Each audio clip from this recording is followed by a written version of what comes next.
Good afternoon. Today we explore variational vector quantized VAEs, a family of advanced generative models. In plain terms, variational means we handle uncertainty with probabilistic reasoning.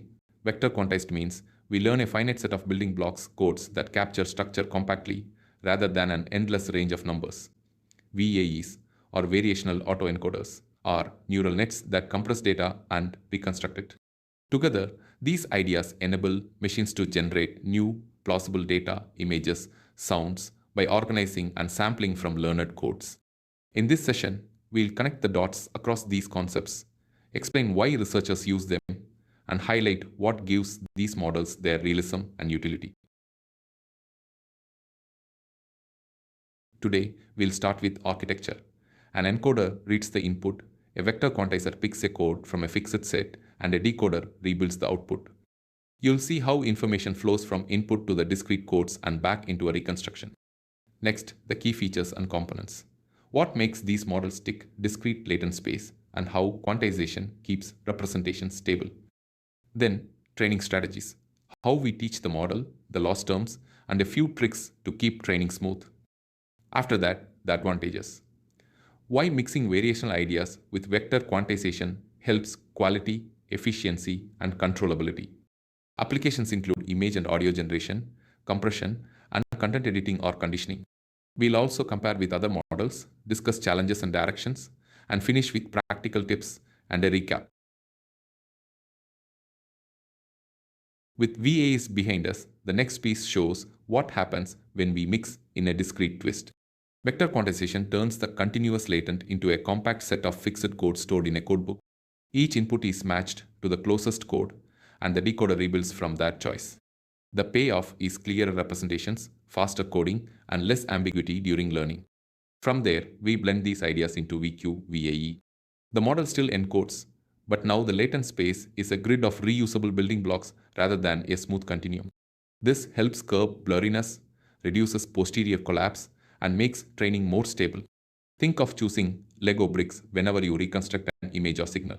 Finally, we'll show how these pieces fit into real applications and set up the details we'll cover in later slides. Building on the basic idea of variational autoencoders, researchers have developed several exciting directions that make them more powerful and interpretable. One of the first is called beta VAE. The idea here is to encourage the model to separate different features of the data in its hidden space, even if it sacrifices a little image quality. This often produces much clearer factors like separating shape from color or pose from texture, so we can control these features individually. Next is Info VAE, which focuses on keeping the hidden space more informative. Standard VAEs sometimes collapse, where the hidden code doesn't actually capture much about the input. Info VAE fixes this by ensuring the hidden space keeps hold of useful details, leading to richer and more diverse outputs. Then we have VAE GAN hybrids. These combine the strengths of both models. VAEs provide a structured, probabilistic hidden space, while GANs bring sharp, realistic images. Together, they can generate high-quality outputs while still maintaining the flexibility of a VAE. Finally, there's the broader goal of latent disentanglement. This means encouraging the model to put different aspects of the data like lighting, object type, or orientation into separate dimensions of the hidden space. When done well, we can change just one factor at a time and see a clear, predictable effect in the output. Overall, these approaches take the foundation of VAEs and push them further, giving us models that not only generate new data, but also reveal the hidden structure of how that data is organized.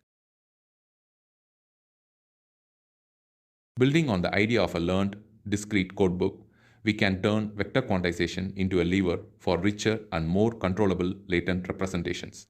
Beyond the basic VQ-VAE picture, there are several directions researchers use to push disentanglement, fidelity, and efficiency.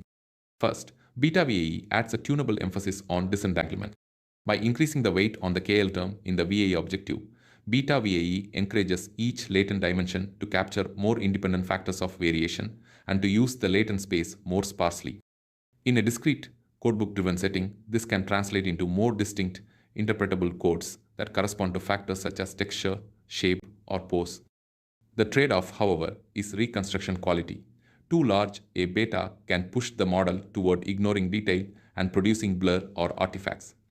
Practically, one navigates this by monitoring both disentanglement metrics and reconstruction fidelity, sometimes combining discrete codes with a modest beta to keep a useful balance. Second, InfoVAE reframes the objective to preserve information about the input in the latent representation. Rather than relying solely on the standard KL penalty, InfoVAE relaxes or reshapes the regularization to maintain a higher mutual information between X and Z. For discrete codebooks, this helps ensure that the chosen codes don't collapse to a trivial subset and that the decoder uses the available discrete states to capture meaningful variation. The outcome is a latent space that remains dense with informative structure while still supporting compression and regularization. Third, VAE GAN hybrids fuse the best of both worlds, the probabilistic grounding and reconstruction of VAEs with the adversarial realism of GANs. In practice, the VAE encoder remains, but the decoder is trained against a discriminator to encourage sharper, more realistic outputs. For discrete codebooks, this means the quantized codes are used to generate outputs that not only reconstruct well but also look convincingly real, which is especially valuable in images and audio. Training can be delicate, GAN dynamics, but with appropriate stabilization strategies, it yields perceptually superior generations without sacrificing the benefits of a probabilistic latent. Finally, latent disentanglement continues to be a central aim. Techniques like TCVAE or factor VAE explicitly penalize dependencies among latent factors, promoting independence and interpretability. Discrete codes can aid this by providing a catalog of concrete, interpretable building blocks, each aligned with a distinct factor. Evaluation then often relies on metrics that quantify factor independence and downstream task transferability. In short, discrete vector quantized latent spaces offer a robust scaffold for disentanglement and interpretability. When combined with beta VAE, info VAE, and VAE GAN hybrids, they enable high fidelity reconstructions, efficient representations, and latent factors that researchers can reason about and reuse across tasks.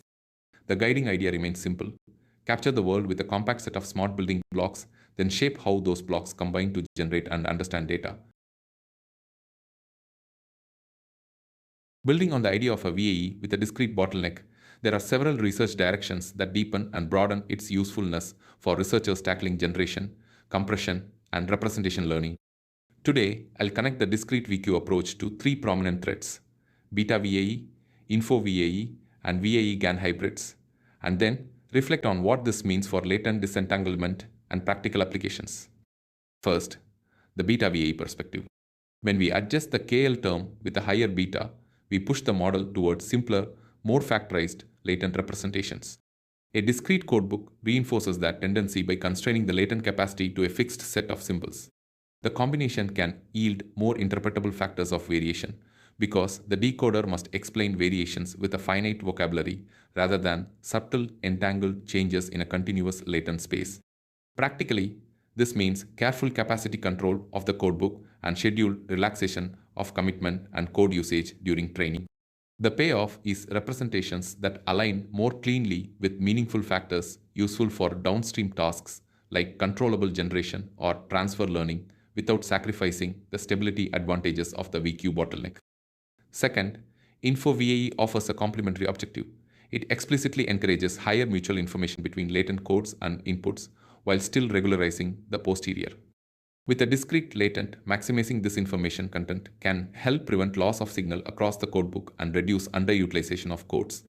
In practice, you can think of the code indices as carrying informative, discriminative cues about the input, which improves reconstruction fidelity and robustness to perturbations.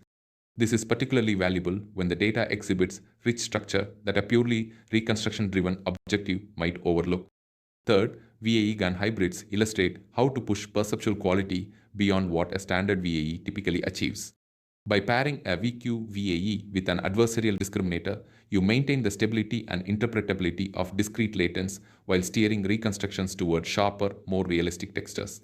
The discrete codes provide a stable discrete conditioning for the generator, and the GAN losses help restore high-frequency detail that blurs under standard VAE training. In practice, this setup can deliver both stable learning and crisper images, which is attractive for high-fidelity data like texture-rich images, audio spectrograms, or video frames. On the topic of disentanglement, discrete codebooks naturally lend themselves to interpretable factors. Hierarchical or multi-scale codebooks, as in VQVAE2, can separate global structure from fine detail, aiding factorized representations.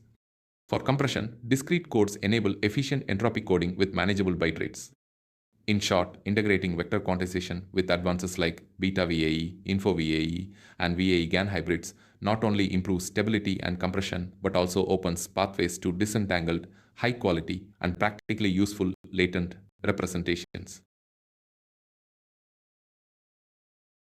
From encoder to decoder, the system acts as a translator.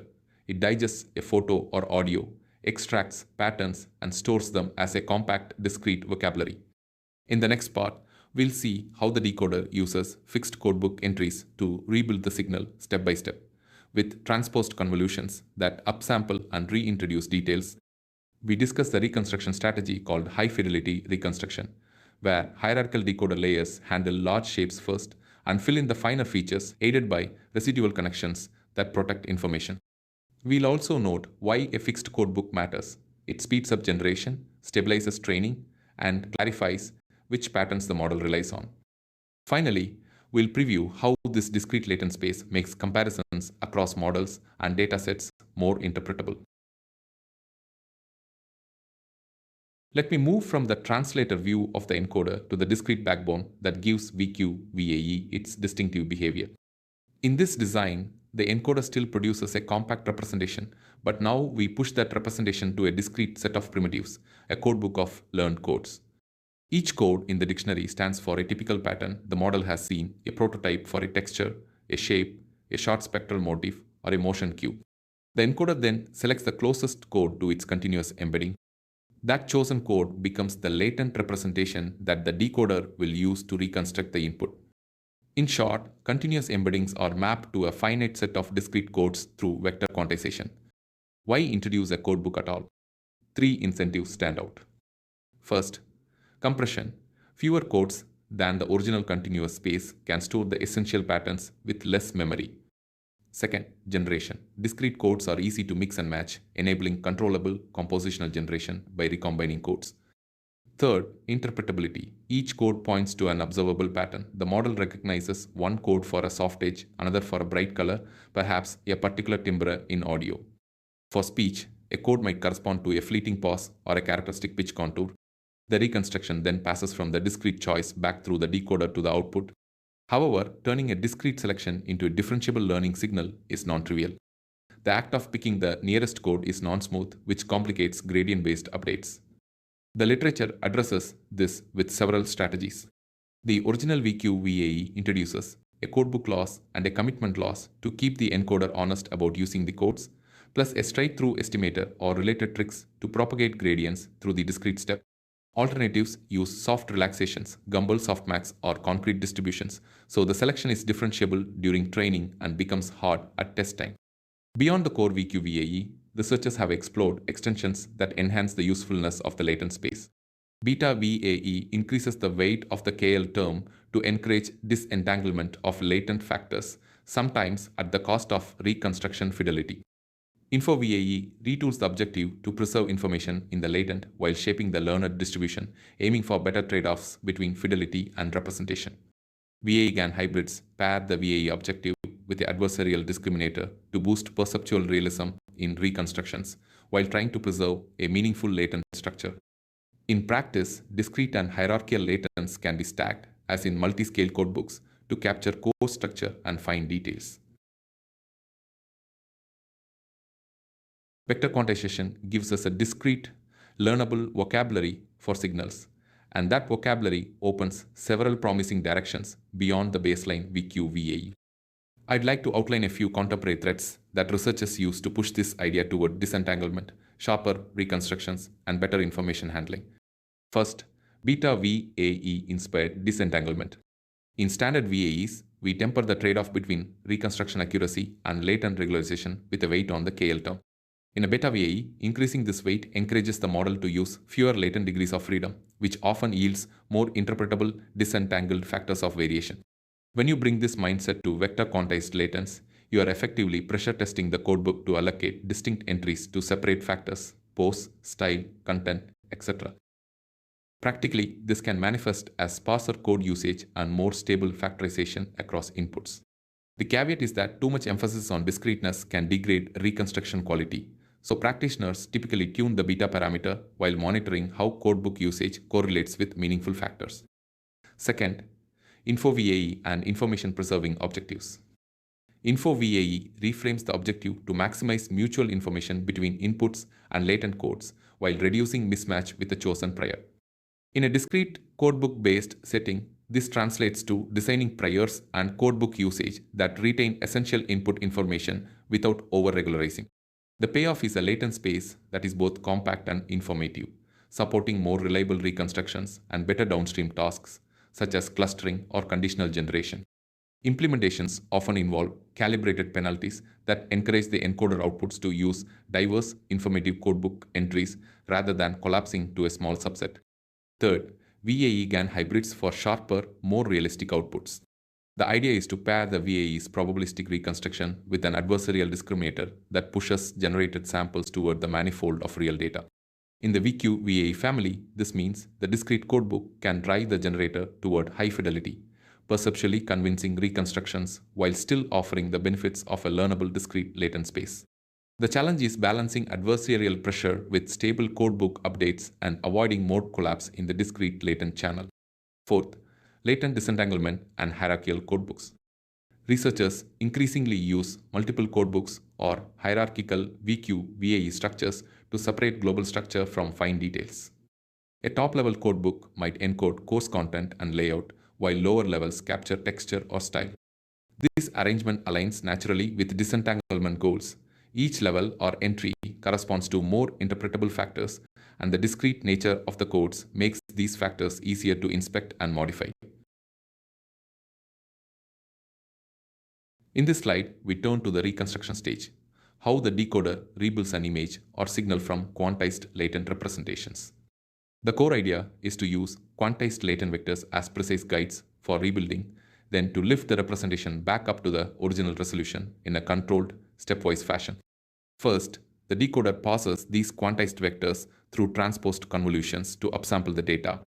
This upsampling is not a single leap but a gradual restoration of spatial details. Each layer contributes a layer of structure, so the spatial information is reintroduced in a coarse-to-fine sequence. The overarching goal here is high-fidelity reconstruction. The output should align closely with the input distribution as a whole, even if some micro details vary.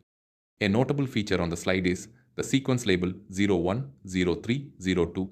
While the exact scheduling is model-specific, the annotation hints at an ordered set of reconstruction actions the network follows. In practice, this means certain blocks are activated to recover broader shapes first, then to refine edges and textures. This reinforces the idea that decoding is a staged process. Establish a solid global structure, then fill in details in a controlled order. The decoder relies on a fixed learned codebook during generation. Quantized vectors or discrete latent representations, and the codebook acts as a library of common patterns the decoder can draw from. Using a fixed set of codes reduces ambiguity in the decoding choices and makes the process more predictable. A code is selected from this dictionary, which speeds up computation and tends to stabilize training and inference across examples. In other words, the codebook constrains the search space to a manageable, well-characterized set of patterns. To add detail at multiple scales, the architecture employs hierarchical decoder layers. Hierarchical here means we handle large shapes first and progressively add finer features. It mirrors how we often sketch a picture from rough silhouettes to delicate textures. The model therefore constructs information gradually, ensuring that each added detail is coherent with the established global structure. Residual connections play a crucial supporting role. They provide a pathway that preserves information as it flows through the network, mitigating information loss across layers. This safety lane helps maintain fidelity and stability, especially during deep decoding. Today, we examine how data moves through a smart system that combines compression with generative capability. I'll walk you through the end-to-end flow, and I'll keep the focus on how the components interact to yield stable representations and flexible reconstruction. We begin with encoding. The encoder takes the input and distills it into a much simpler, more compact representation. Conceptually, think of it as extracting the salient features of a signal enough to guide reconstruction without carrying every pixel or sample. This reduced representation is a precursor to the next stage, where discreteness enters the pipeline. Next comes vector quantization.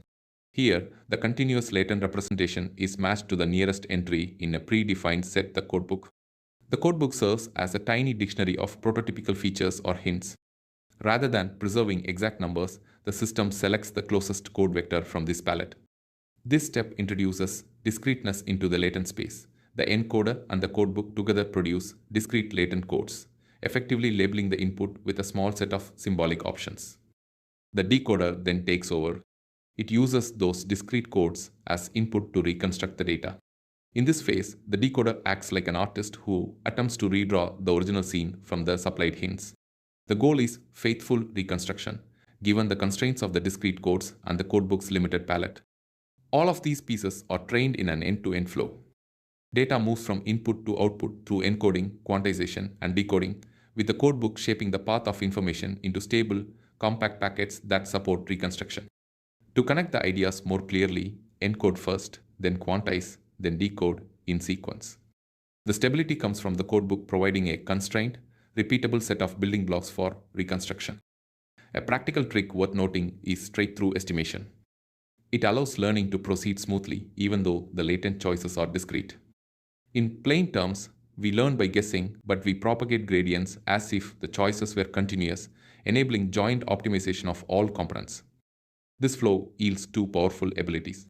First, compression becomes efficient. The same message can be stored or transmitted with far fewer degrees of freedom without losing the essence. Second, generation becomes possible. The system can create new samples by combining learned codebook entries in novel ways, guided by the same end-to-end objective. The elevator analogy helps remember the steps. Input becomes a handful of hints, the codebook stores the possible hints, and the decoder uses those hints to reconstruct the original look. In real systems, these ideas enable fast compression and flexible generation across images, audio, and text. Over time, the model learns richer palettes and smarter reconstructions, illustrating how encoding, quantization, and decoding fit together in one cohesive flow. From here, we contrast discrete versus continuous latent spaces and why a fixed vocabulary of building blocks can help. In discrete systems, the model picks the closest code from a codebook. Think of a shelf of labeled blocks that never blend into new shades. That clarity aids compression and interpretability, and it tends to stabilize training, speeding, convergence, and improving robustness to noisy data. Next, we ask, how large should the codebook be? A bigger codebook gives finer detail but costs more compute. A smaller one stays lean but may lose nuance. There's a risk of codebook collapse, so we cover strategies to keep many blocks active and encourage exploration. Finally, we turn to commitment loss, the stabilizer that keeps the encoder honest by sticking close to chosen codes, and we'll see how it integrates with other training tricks. Discrete latent spaces organize information around a fixed codebook of vectors. Each representation is a discrete choice. The model selects the closest code from a small fixed set. This stands in contrast to continuous latent spaces, where representations can slide smoothly from one idea to another. While that smoothness supports fluid interpolation, it also invites challenges. Posterior collapse, where the model relies less on the hidden code, and a drift toward less interpretable structures as you scale and stack layers. So what does this mean in practice when we train and deploy models? The codebook acts like a human-friendly vocabulary. Think of it as a box of crayons with a named color for each fixed code. Blue, green, autumn, drizzle, distinct, recognizable symbols the model can point to at a moment's notice. Because the codes are fixed and visible, the representations stay compact and comparable across tasks. You can read them and reason about what the model is encoding without chasing a moving target of latent directions. A key consequence for training is stability. Discrete codes reduce gradient variance overall, because updates are guided by a small, stable set of vectors rather than a sprawling continuous space whose directions can fluctuate unpredictably. That stability translates into smoother parameter updates, which in turn accelerates convergence. In other words, the optimization dynamics become more predictable, which is especially valuable when data are noisy or when you're deploying the model in real-world settings where inputs aren't clean. There are also compression benefits baked into the design. By constraining the representation to a fixed codebook, you naturally prune away wasted information and force the model to capture the most salient distinctions with a compact set of symbols. This compactness makes it easier to compare representations across tasks, domains, or datasets, since you're always working with the same finite set of codes. Practically, this yields a few intuitive takeaways. First, a fixed labeled set of codes acts like a bookshelf of bins. It keeps the task space orderly and scalable when the number of items grows. Second, having fixed codes enables fast, direct comparisons between examples, avoiding the need to rederive new latent explanations for each instance. Third, interpretability improves because we can map codes to human understandable concepts. For example, one code might reliably reflect seasons in a narrative, another code could correspond to weather states like sunny or rainy. With such mappings, researchers can discuss and critique what the model has learned in a way that aligns with human reasoning. In short, discrete latent codes offer readability, stability, and efficiency attributes that make them a compelling choice for many scientific and applied settings. Let me take you a bit deeper into how the codebook learns in this framework. The codebook is a fixed repertoire of building blocks, and learning is about keeping that repertoire aligned with what the encoder actually produces. We implement updates through two complementary channels: exponential moving averages (EMA) and gradient-based updates. EMA updates serve as a stabilizing, slowly adapting mechanism. For each codebook vector, we accumulate statistics about the inputs that are closest to it, typically the encoder outputs assigned to that block, and we move the block toward the running mean of those inputs. At the same time, we track how often that block is used. The EMA paths dampen abrupt changes and help the codebook track slowly varying structure in the data. This yields smoother learning dynamics, reduces volatility, and helps the codebook settle into a representative subspace of the encodings. Gradient-based updates, by contrast, inject the current reconstruction signal directly into the codebook. After a forward pass through the encoder and the quantization step, backpropagation propagates the reconstruction loss and any auxiliary losses back to the codebook parameters. This allows the codebook to nudge its vectors toward encodings that improve reconstruction quality, even when the encoder's current outputs shift in ways EMA alone would be slow to capture. In short, EMA provides stability and gradual alignment, while gradient updates offer targeted adaptation to the present data distribution. The overarching goal is alignment. When inputs are encoded, the corresponding codebook vectors should be able to reproduce those encodings faithfully. A well-aligned codebook minimizes reconstruction loss and supports a compact, reusable description of the input. The analogy to vocabulary remains helpful. Each block is a word, the encoder chooses words to describe the input, and the decoder reconstructs the original content from those words. A well-tuned codebook yields a description that is both precise and economical. Now, the size of the codebook is a key design lever. A larger codebook increases representational capacity, capturing finer differences in inputs but at the cost of memory and compute. A smaller codebook enforces conciseness but risks losing detail. The challenge is to strike a balance where the codebook is expressive enough to capture essential variations without becoming unwieldy. Diversity is the perennial concern. If the model collapses to using a handful of blocks most of the time, expressiveness and generalization suffer. Practically, engineers monitor block usage and tune learning rates, add usage regularizers, or employ strategies to encourage exploration so more blocks participate. The aim is to keep the dictionary rich enough that every input finds a good match without inflating the resource footprint. Commitment loss, as you've seen, keeps the encoder tied to the codebook entries and prevents the model from wandering into unstable regions or collapsing the codebook. But to really place this in a broader context, it's helpful to contrast and connect it with other lines of work in the VAE family that researchers frequently combine or compare against. First, consider beta VAE and the KL regularization mindset. In beta VAE, we explicitly scale the KL term to trade off reconstruction fidelity and latent disentanglement. In a VQ VAE, the codebook provides a discrete, shared set of representations, and commitment loss acts as a local regulatory knob that stabilizes how freely the encoder can drift toward any single entry. Conceptually, you can view both as mechanisms that regulate how much information flows through the latent channel. Beta VAE adjusts the global information budget, while commitment loss constrains how tightly the encoder maps inputs to a handful of code words. Practically, This suggests a complementary pairing. Tuning the commitment strength alongside a beta-like regularization could help manage the diversity of code usage while preserving interpretable factors. Second, InfoVAE reframes the objective to emphasize information preservation in the latent representation.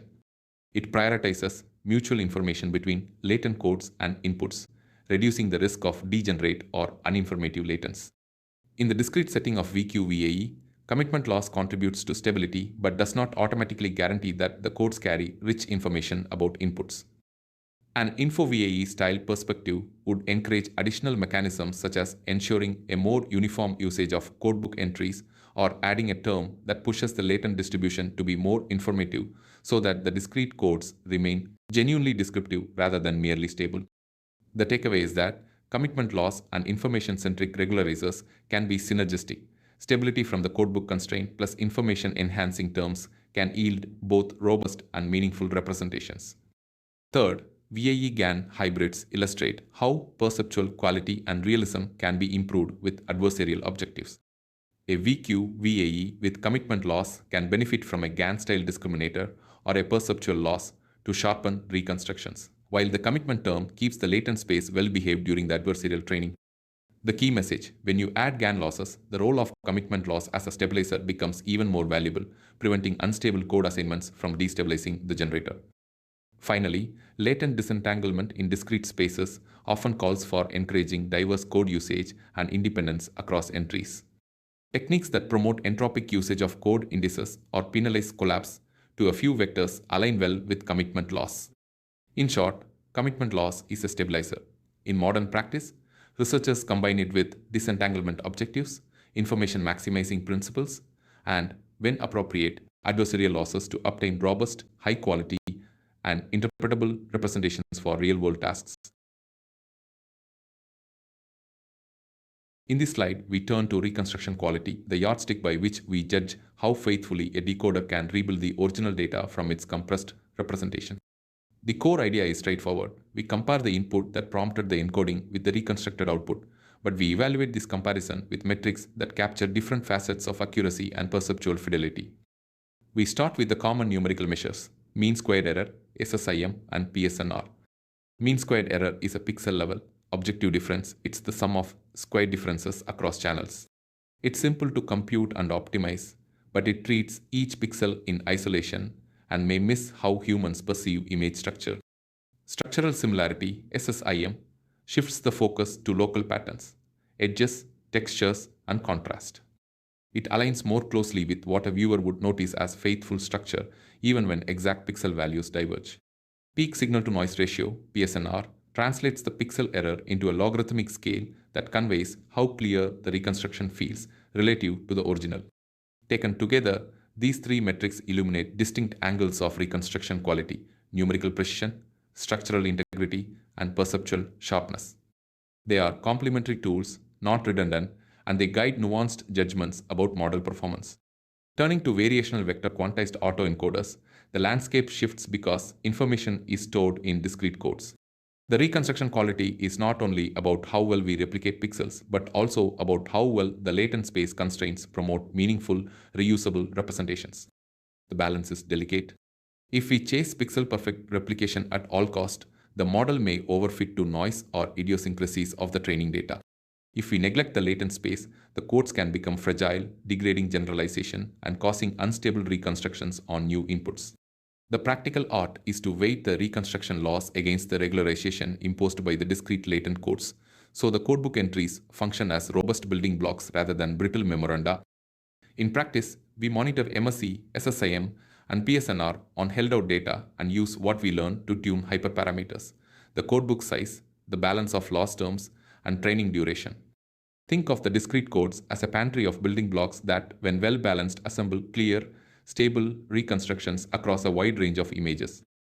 For a concrete intuition, a photo of a cat, MSE, reflects color accuracy. SSIM captures the preservation of the cat's silhouette and fur texture. PSNR signals the perceived sharpness of the final image. When all three converge on strong reconstruction, we gain confidence that the model has learned meaningful, reusable representations and that the generative process will generalize to new data. This triad, MSc, SSIM, PSNR, constitutes the essence of reconstruction quality for these advanced models and steers future refinements of the algorithm. Great. After data prep, we'll shift to how training a VQVAE actually unfolds. In the upcoming slides, you'll see the three losses that guide learning: reconstruction, commitment, and vector quantization loss, and how the Adam optimizer keeps updates steady. You'll hear how the encoder, codebook, and decoder work together to compress and reconstruct, and why balancing those losses matters for stable convergence. We'll then tackle common hurdles like codebook collapse and overfitting with practical fixes: commitment loss, occasional codebook reinitialization, embedding noise, dropout, weight decay, and early stopping. Finally, we'll discuss improving generalization with diverse data and smarter augmentation, plus careful hyperparameter tuning, learning rate, schedules, batch size, and embedding dimension all evaluated through experiments. In short, we move from the loss equations to hands-on strategies that keep training robust and results reliable. Let me build on the core idea of VQVAE and outline a few contemporary directions that researchers find promising for richer, more controllable representations. We'll touch on beta VAE, info VAE, VAE GAN hybrids, and latent disentanglement strategies, focusing on what each approach adds beyond the standard VQVAE picture. First, beta VAE. The central idea is to tilt the objective to encourage factorized latent structure by upweighting the regularization term, the KL-like term. In a VQVAE setting, this translates into promoting more independent usage of the discrete codebook entries and reducing redundancy among codes. In practice, you'd raise the beta parameter and monitor how often different codes are activated. The payoff is clearer disentanglement of factors such as style, pose, or content in your data. The trade-off is that reconstruction fidelity can suffer if the constraint is too strong. So a gradual, curriculum-like adjustment is prudent, often coupled with a sufficiently expressive codebook and occasionally revisiting codebook size to prevent bottlenecks. Second, info VAE. This line of work reframes the objective to maximize mutual information between inputs and latents while avoiding overregularization. For VQVAE, that means ensuring the discrete latent codes remain informative rather than collapsing to a few prototypes. Practically, you can incorporate an information-preserving term that complements the reconstruction loss and a more flexible prior specification, sometimes via a maximum mean discrepancy (MMD) formulation or a tunable KL component. The payoff is higher codebook utilization, richer variation in generated samples, and more robust generalization, especially when data distributions are complex or multimodal. Third, VAE GAN hybrids. These hybrids couple a VQVAE style decoder with an adversarial discriminator to sharpen perceptual quality.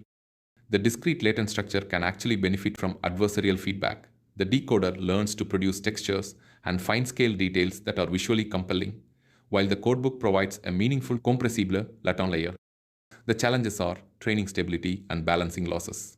You typically alternate reconstruction divided by commitment terms with a patch-based discriminator loss and, in some designs, feature matching. When done carefully, you gain crisper samples and more faithful textures without sacrificing the benefits of discrete representations. Fourth, latent disentanglement and hierarchical schemes. Hierarchical VQVAE variants, often called VQVAE2 style, place multiple codebooks at different resolutions, separating core structure from fine details. This setup naturally supports disentanglement across scales, a global layout code and a local texture code, for example. Another route uses structured priors or group latent codes, so different dimensions capture distinct factors. Lighting, shape, style. Supervised or weakly supervised signals can further guide this factorization, yielding more controllable synthesis and more interpretable latent factors. Throughout these explorations, data quality and augmentation remain crucial. Rich, balanced data support more meaningful codebook use and help stabilize training across beta VAE, info VAE, or GAN-enhanced objectives. In short, these directions extend VQ VAE toward disentangled, information-rich, and perceptually sharp representations, offering powerful tools for researchers aiming at controllable generative factors and robust downstream tasks. Today, I want to unpack how training with multiple losses and goals shapes what a model learns and how these pieces fit together in practice. We'll move beyond high level ideas and look at how the three core losses guide the encoding, the decoding, and the stability of the whole system. First, reconstruction loss. This term pushes the outputs to resemble the inputs, serving as the compass that anchors the model to reality. In concrete terms, we measure the distance between the reconstructed data and the original data. A lower value indicates the reconstruction is faithful, but fidelity to data alone isn't enough. If we relied only on reconstruction, the latent space could drift or become inefficient, which is where the other losses come in. Second, commitment loss. This plays a stabilizing role for the codebook, which is our compact dictionary of code's tiny, discrete representations the model can use to encode inputs. The commitment loss discourages the encoder from wandering too far from the codebook's chosen representations, preventing the latent vectors from becoming unrepresentative. Think of it as nudging the encoder to stay committed to a finite set of building blocks rather than drifting into ill-posed ideas. Third, the vector quantization loss. This term directly aligns the latent representations with the nearest codebook entries during encoding. In plain words, it tunes the hidden ideas so they agree with the discrete codes we've learned. The three losses, reconstruction, commitment, and vector quantization, work in concert. Reconstruction drives accuracy, while the two codebook terms enforce stability and discreteness, yielding a faithful and compact representation. During training, the system learns to encode data into codes and then reconstructs the original data from those codes. The balance among these forces matters. Too much emphasis on reconstruction can waste the codebook's capacity. Too much emphasis on codebook usage can degrade reconstruction quality. The trainable process uses the Adam optimizer, a staple in modern practice, because it adapts step sizes to each parameter based on past gradients, promoting steady, robust learning in the presence of noisy, non-stationary signals common in representation learning. Hyperparameters guide these dynamics. The learning rate sets the scale of each update. Batch size affects the stability of gradient estimates and the diversity of examples seen in an update. Embedding dimension, the size of the code representation controls how richly we can encode information. These choices shape convergence speed, memory usage, and final generalization. To avoid instability, we often employ learning rate schedules so updates ease as training progresses, and we monitor the losses to detect pockets of poor performance that require tuning. In short, a mindful balance of codebook updates and reconstruction, guided by careful hyperparameter exploration, yields a robust, generalizable encoding. With patient experimentation, the model discovers a robust dictionary and a faithful, compact representation of the data. Building on the challenges we just discussed, there is a family of techniques and model variants that researchers turn to when training variational vector quantized VAEs for images and text. The goal is not just to avoid failure modes, but to attain latents that are useful, diverse, and transferable across tasks. First, let's talk about disentanglement and beta VAE style objectives. In standard VAEs, increasing the weight on the KL term, the beta factor, can encourage the latent factors to separate into more interpretable dimensions. In practice, a higher beta often yields more disentangled representations, where independent factors capture distinct styles, objects, or semantic attributes. The trade-off is reconstruction fidelity. Careful tuning is essential to avoid excessive blur or loss of detail. For vector quantized frameworks, this translates into balancing codebook utilization with a robust reconstruction term and, where appropriate, providing a disentanglement-oriented loss alongside the conventional commitment and codebook losses. Next, InfoVAE reframes the objective to preserve information between X and Z while still controlling the latent capacity. Conceptually, it relaxes the strict prior matching in the KL term and introduces alternatives that preserve mutual information more effectively. The benefit is twofold: reduced risk of posterior collapse and more informative latents that still conform to a manageable prior. In practice, InfoVAE often yields more stable training when data are diverse or when the latent structure is complex, precisely the settings where codebooks can otherwise become underutilized or overconfident. Then there are VAE GAN hybrids. The VAE GAN family couples an autoencoder with a discriminator so that reconstructions not only minimize pixel-wise error but also resemble realistic samples according to an adversarial objective. For vector quantized variants, this pairing can sharpen textures and improve perceptual quality while preserving discrete latent structure. The caveat is the need to balance adversarial pressure with the variational terms so you don't destabilize the codebook or induce mode collapse in the generator. Latent disentanglement approaches, factor VAE, deep VAE, and related total correlation penalties offer targeted ways to encourage independent latent factors. They explicitly penalize dependencies among latent dimensions, which complements the codebook's capacity by discouraging redundant coding.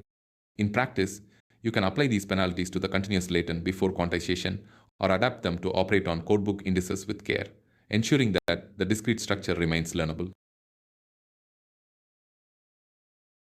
Up next, we sharpen our lens on representation learning by using a compact, reusable vocabulary. We'll explore how discrete latent codes collapse messy data into a handful of building blocks, think color, size, and shape, so the model can mix and match without chasing endless options. We'll unpack variational inference as a principled guesser that balances what we know with a dash of randomness, often implemented through vector quantized VAEs that store information in a fixed dictionary of codes. You'll see why discreteness speeds things up. Smaller latent spaces mean faster sampling, leaner compression, and smoother generation for images and audio. We'll also trace robustness across modalities, how the same blocks hold up when data is noisy or incomplete, and why that helps scalability in large systems. Finally, practical takeaways. Simple tag-like descriptions can organize new data and guide debugging as we deploy these models. Let's push beyond the basics and look at how discrete latent representations are being sharpened by a family of variants and hybrids. The core idea remains a compact, interpretable set of building blocks that the model can recombine to represent complex data. But the variants give us more control over what the blocks capture, how they relate, and how realistic the outputs can be when we generate. First, beta VAE. By placing a stronger or weaker emphasis on the KL term, beta VAE nudges the learned latent factors toward greater independence.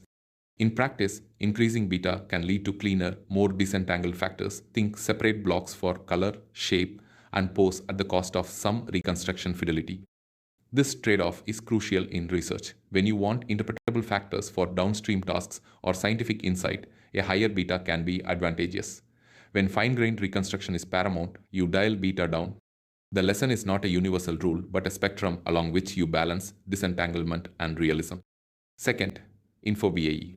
This line addresses a common pitfall posterior collapse by reframing how information is preserved in the latent code.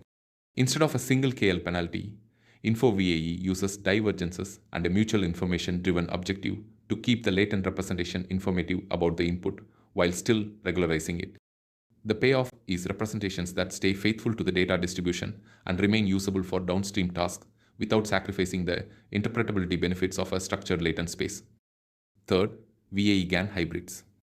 Here we combine the best of both worlds, the probabilistic grounding and reconstruction capabilities of VAEs with the adversarial realism of GANs. The decoder is encouraged not only to reconstruct well, but also to produce samples that a discriminator judges as authentic. When you apply this to discrete latent schemes such as a vector quantized codebook, the result can be sharper, more believable generations while preserving the discrete, interpretable blocks. In practice, many researchers use staged or multi-stage variants, for example, hierarchical or residual vector quantization, to push details without collapsing the discrete structure. Finally, latent disentanglement and evaluation. Beyond beta and info VAE, methods like factor VAE and deep VAE formalize the idea of encouraging independence among latent factors, often via total correlation penalties. Disentanglement is valuable for debugging and for transfer to new tasks, but it remains challenging to measure without strong assumptions. The ongoing work seeks to retain interpretability without sacrificing reconstruction quality or requiring heavy supervision. Homework thought experiment. Imagine a photo library where each image is described by a small set of fixed tags. When new photos arrive, the same tags organize them efficiently. This scalability and clarity illustrate why discrete representations, especially when enhanced by these variants, offer robust, interpretable foundations for both classification and generation. Efficient compression and generation remain central goals as we push generative models from theory into real-world practice. Building on the discrete latent idea, I want to connect this to practical variants that researchers now use to balance speed, bandwidth, and fidelity. First, a focused look at discrete latent representations. Variational vector quantized VAEs or VQVAEs replace a dense, continuous latent with a fixed dictionary of latent codes. Instead of encoding a feature vector into a Gaussian, we quantize it by snapping to the nearest code in a learned codebook. This yields a compact, fixed-size representation. Think of it as a compact dictionary of building blocks for images and sounds. The benefits are immediate. Sampling becomes faster because the decoder operates over a small, discrete set of codes rather than a high-dimensional continuous distribution. Storage costs drop, since each image can be represented by a short sequence of codes. And because the codebook is curated to capture the essential variations, reconstruction quality can remain high even with aggressive quantization. The upshot is a practical route to on-device generation and streaming. From a training perspective, there are important tricks that make this work well in practice. The model learns a codebook and a commitment to use codes meaningfully, which is typically enforced with a commitment loss. Gradients must flow through the non-differentiable quantization. A straight-through estimator or exponential moving average updates for the codebook are common choices. The result is a robust, end-to-end trainable system that delivers fast, scalable generation. Beyond pure discreteness, several VAE extensions speak to broader goals researchers care about today. Beta VAE introduces a higher weight on the KL term to encourage disentangled factors in the latent space. This can improve interpretability and transferability, though it often trades off some reconstruction fidelity. InfoVAE reframes the objective to preserve mutual information between inputs and latent codes, mitigating posterior collapse and preserving informative latents even when encodings are discrete. On the generation side, VAE-GAN hybrids fuse the VAE's reconstruction discipline with the GAN's adversarial realism, often yielding sharper samples and more compelling textures useful when discrete codes alone risk blurring fine details. In practice, we can leverage this family to build hierarchical or multiscale discretized representations, as in VQ, VAE2, that capture both core structure and fine detail. This opens up strong results in images and audio, and it aligns with streaming and edge deployment needs. Compact representations, fast decoding, and high perceptual quality. A quick takeaway: discrete codes reduce time and space requirements while preserving essential content. For our project, the guiding principle is to select a codebook size and a disentanglement strategy that balance rate, compression, and distortion quality while remaining compatible with the computational constraints of target devices. Today I want to focus on how robust models cope with messy data and why discrete latent representations matter for reliability and practicality. The central idea is to organize information into a structured set of small, independent blocks inside the network. When inputs are corrupted or incomplete, these blocks tend to lock onto stable patterns, effectively masking noise and guiding a cleaner reconstruction. That is the essence of robustness in real-world settings. A key protagonist here is variational vector quantized VVQ VAEs. Unlike a standard continuous latent bottleneck, VVQ VAEs learn a fixed codebook of discrete codes. The encoder maps an input to a short list of indices that point to these codes, and the decoder reconstructs from the chosen codes. The discretization acts as a robust bottleneck. Small perturbations in the input are less likely to push the representation into a different code, so the reconstruction remains stable. In practice, this means the model can tolerate noise, occlusions, or missing data while preserving the essential structure of the signal. What does this look like across modalities? Across vision, audio, and text, the discrete latent blocks serve as a cross-domain vocabulary. A blurred image, a hissy audio clip, or a partially jumbled sentence all activate similar code patterns, enabling the same mechanism of error, concealment, and reconstruction. The result is a representation that is compact yet expressive enough to recover meaning and detail when conditions change. From a deployment perspective, this discrete bottleneck also supports scalable cross-device transmission. Data are stored and moved as compact codes, with the opportunity for fast, robust decoding on diverse hardware. Beyond robustness, the VVQ VAs offer adaptability and scalability. They handle streaming data and heterogeneous workflows where multiple processes share a common codebook. In practice, you can apply the same latent structure to images, audio, and text without redesigning separate pipelines, which is a major efficiency boost for large systems. To push performance further, several avenues exist in the literature. Beta VAE modifies the objective to encourage disentangled factors in the latent space, helping individual blocks capture independent generative features. Info VAE reframes the objective to balance reconstruction with latent information content, improving utilization of the discrete codes. Hybrid approaches combining VAE with adversarial or GAN-like losses can yield crisper reconstructions while preserving the probabilistic foundation. Taken together, these directions emphasize robustness, interpretability, and high-quality recovery in the face of messy, real-world data. The overarching message is clear. Discrete latent architectures like VVQ, VAEs are not only efficient but also well suited to resilient cross-modal AI systems. Before we dive into the details, here's a quick map of what to expect. VQ VAE gives us a toolkit for turning rich media into compact building blocks. In the next portion, we'll see how a single idea discrete latent codes lets images be stored and reconstructed with high fidelity, enabling better compression, faster transmission, and tasks like phase restoration and super resolution. We'll then shift to speech.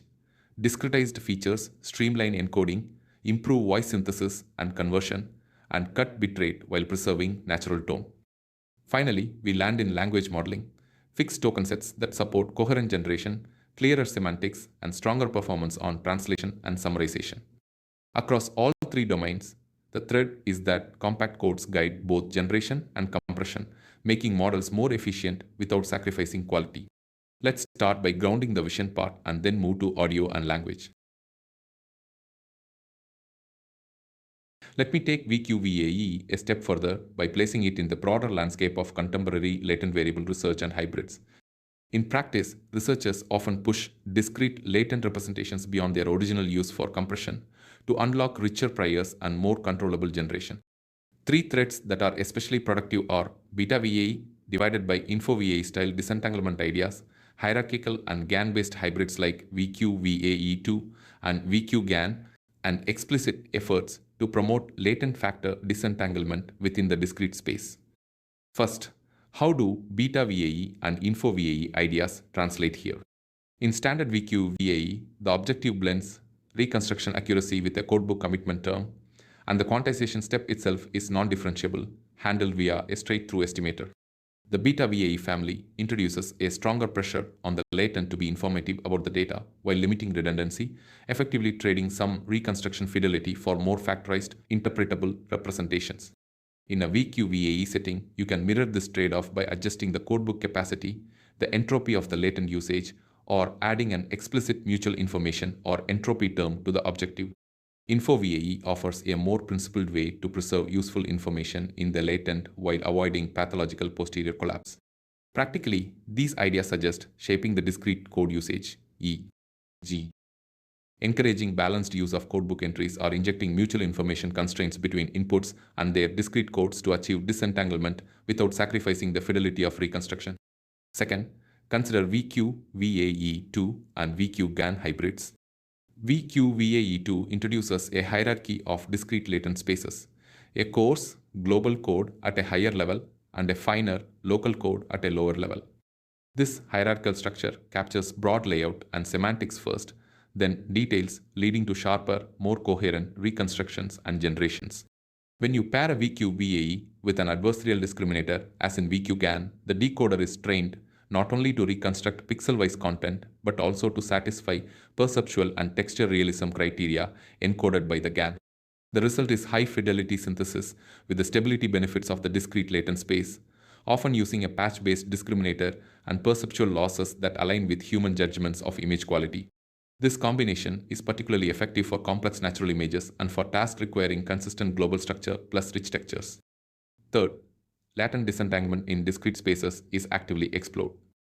By designing penalties that promote independence across codebook entries or across spatial positions, and by aligning certain codes with semantic factors, pose, lighting, texture, shape, we can obtain more interpretable latent factors. This not only aids analysis and controllable generation, but also improves robustness to distribution shifts in downstream tasks. Building on the core idea of discretized latent spaces, there are several productive extensions you'll encounter in the literature that directly address synthesis, quality, controllability, and robustness. Here I'll connect VQ VAEs to three families you'll often see: beta VAE ideas, Info VAE style objectives and VAE GAN hybrids, all of which tie into latent disentanglement and practical speech applications. First, beta VAE concepts. The central idea is to weight the KL term in the VAE objective to encourage more factorized, interpretable latent factors. In a VQ VAE setting, this translates into encouraging the discrete codebook indices to align with distinct, disentangled aspects of the signal phonetic content, speaker identity, prosody, so that each index or small group thereof captures a specific factor rather than entangled mixtures. The payoff is powerful. Controllable synthesis, where you can, for example, tweak speaking rate or timbre while leaving content intact. The trade-off, of course, is reconstruction fidelity. Pushing for disentanglement can make the decoded waveform slightly blurrier or noisier unless countermeasures are used. Second, Info VAE style objectives. Info VAE reweights or reframes the information flow to preserve relevant content while avoiding posterior collapse. When applied to VQ VAEs, the emphasis shifts to maintaining a rich mutual information between inputs and the discrete latent codes, so the codes retain crucial phonetic and spectral cues. This often yields more stable training and more robust representations across phonemes and speakers, which is especially valuable in low bitrate settings where every bit of information matters. Conceptually, it's about keeping the latent space informative yet compact, so the reconstructed speech remains natural under varied conditions and across unseen data. Third, VAE GAN hybrids. Here, the VQ VAE objective is augmented with adversarial losses from a GAN discriminator. The discriminator pushes the decoded audio toward the manifold of real speech, sharpening high-frequency details and reducing oversmoothing that sometimes accompanies autoencoder reconstructions. In practice, this leads to more natural timbre, better articulation of consonants, and crisper prosody, which is particularly beneficial for voice conversion and synthesis at low bit rates. The challenge is training stability and balancing the reconstruction, codebook, and adversarial losses. But when done carefully, you obtain both discrete, interpretable latent structure and perceptually convincing speech quality. Latent disentanglement, more broadly, can be pushed by architectural choices, separate latent banks for phonetic vs speaker factors, and by penalties that promote independence, for example, total correlation or factor VAE style terms. The result is a space where we can swap, mix, or manipulate factors older divided by younger voice, heightened excitement, or accent changes without retraining from scratch. Together, these directions make VQ VAEs not just a compression tool, but a versatile platform for controllable, high-quality speech synthesis and robust recognition, especially under bandwidth, noise, or cross-speaker transfer constraints. The remaining hurdles are real-time performance and generalization to diverse, unfamiliar conditions, which will be the focal points of ongoing work.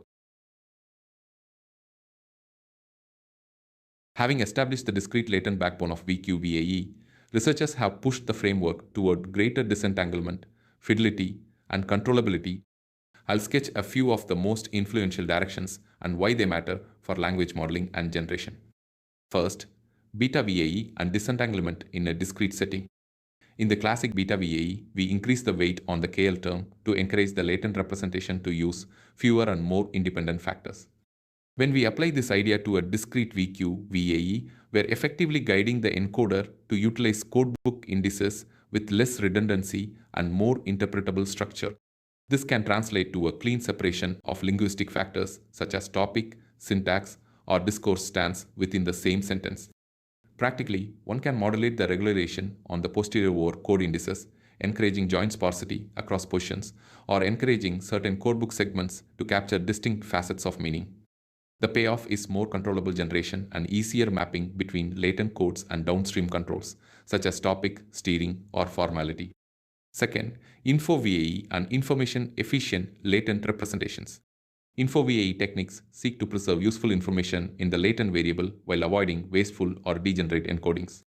In a VQ VAE, this often means adjusting the objective to prevent the codebook from collapsing to a few entries or, conversely, from wasting capacity on irrelevant variations. The upshot is a discrete latent that remains informative about input content, what is being talked about, without demanding every micro detail to be memorized. For language tasks, this translates into better retention of core ideas, facts, and argumentative structure across long passages, while still enabling flexible rephrasing and diversification. Third, VAE GAN hybrids and sharper language generation. Adversarial components can be layered on top of VQ-VAE to encourage outputs that are not only coherent at the token level but also exhibit more natural fluency and stylistic realism. A discriminator can assess the plausibility of reconstructed text or of sequences of discrete codes, guiding the decoder toward producing outputs with sharper transitions and more global consistency. While GANs pose challenges for text non-differentiable sampling, mode collapse, recent hybrids that combine a discrete latent code with a differentiable proxy for realism can yield crisper, less generic language without sacrificing the advantages of discrete representations. Fourth, hierarchical and multimodal extensions. VQ, VAE2 style architectures introduce multiple codebooks at different resolutions, which in language translates to capturing short-range dependencies, phrases, n-grams, and long-range structure discourse, argument chains in parallel.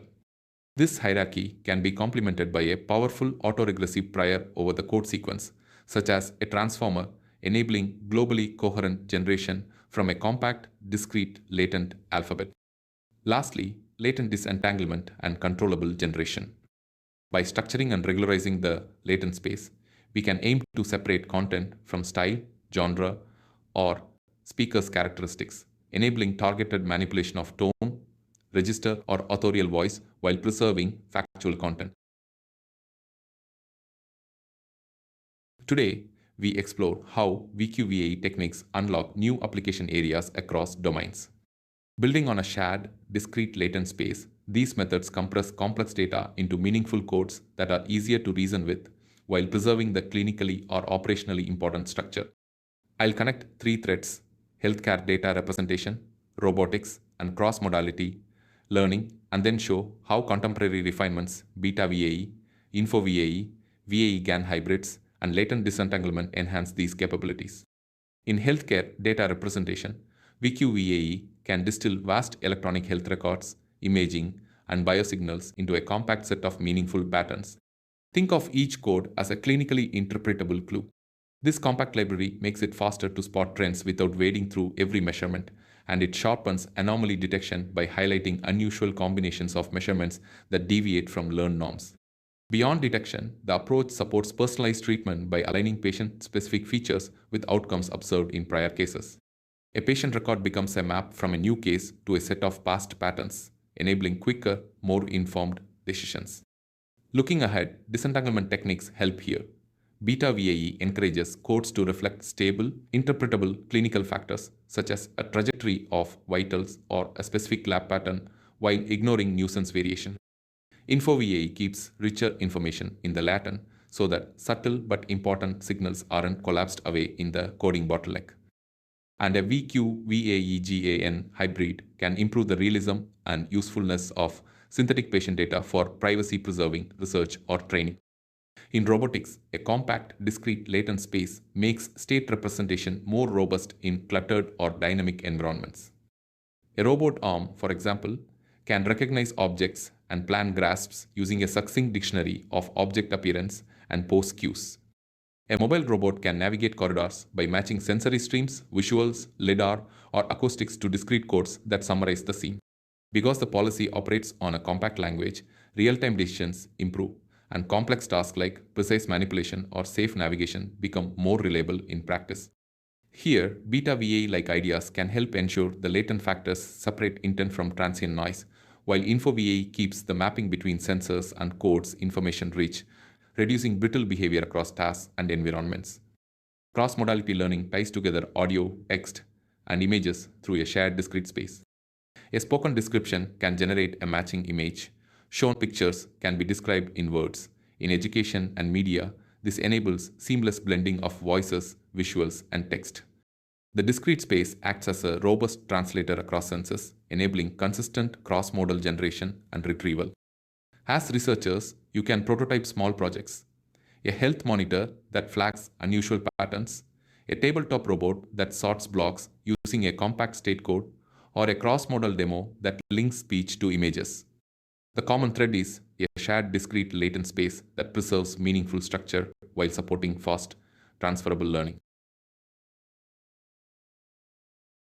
From this header, we'll sketch a clear map of generation strategies. First, we'll unpack continuous VAEs, how a smooth latent space lets you glide between ideas and gently reconstruct content. Next, we'll switch to VQVAEs, why a fixed codebook can yield crisp details, compact representations, and stable training. Third, we'll explore hybrids that blend discrete codes with continuous flows, aiming for both clarity and flexibility. We'll also compare GANs and VQVAEs. GANs pushing realism through adversarial feedback, and VQVAEs delivering diversity with stability, and discuss when a mix helps.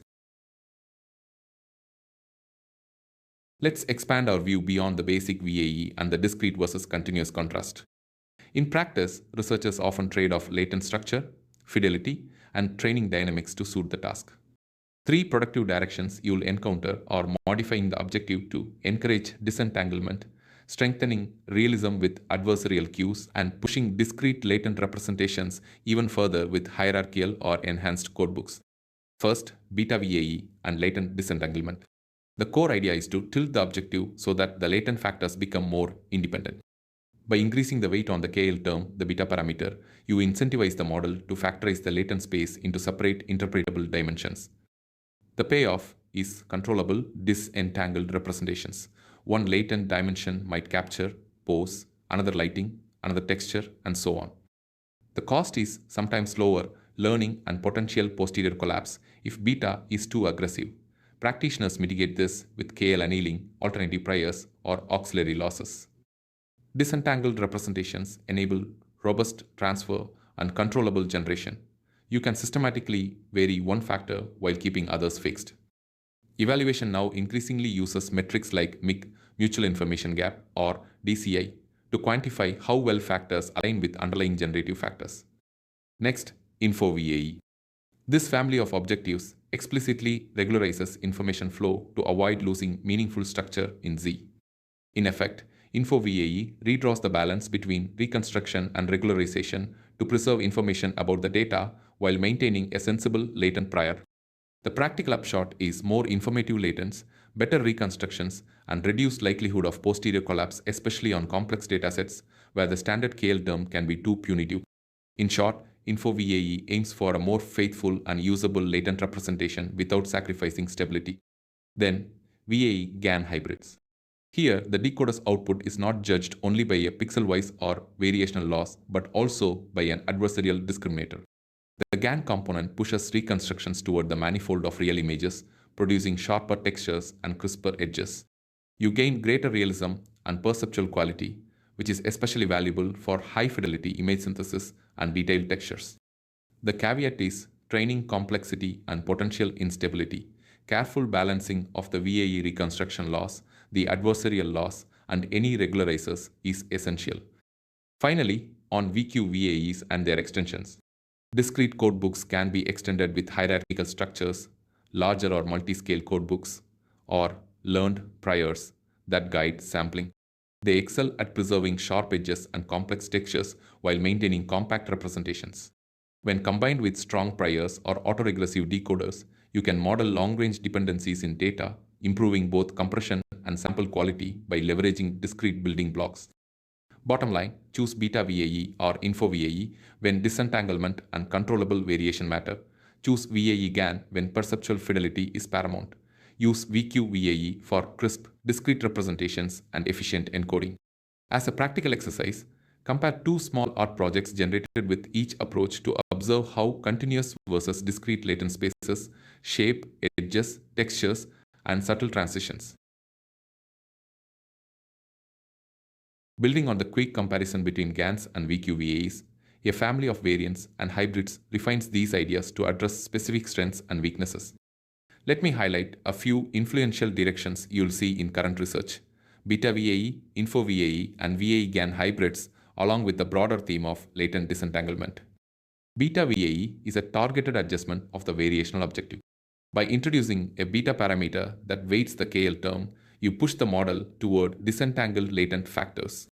In practice, beta greater than 1 encourages independence among latent dimensions, so each axis tends to correspond to a distinct factor of variation, think, pose, lighting, or texture independently. The payoff is interpretable, controllable latent space, which is powerful for analysis and manipulation. The trade-off, however, is often reconstruction fidelity and sometimes training stability. Successful work with beta VAE often involves careful annealing of beta or using variants like factor VAE that add a direct total correlation penalty to promote disentanglement without overly harming reconstruction. Info VAE takes a different route. It keeps a probabilistic latent model but reshapes the objective to preserve mutual information between Z and X more effectively while avoiding pathological posterior collapse. The practical benefit is a richer, more informative latent code without paying a heavy reconstruction penalty. It can yield disentangled or semi-disentangled factors while maintaining stable training dynamics, especially on more complex datasets. VAE-GAN hybrids fuse the probabilistic decoding of VAEs with the adversarial realism of GANs. In these hybrids, the decoder is trained with both a reconstruction-like loss and an adversarial loss from a discriminator. The result is sharper, more realistic textures than a plain VAE, while retaining an explicit latent representation that you can inspect and manipulate.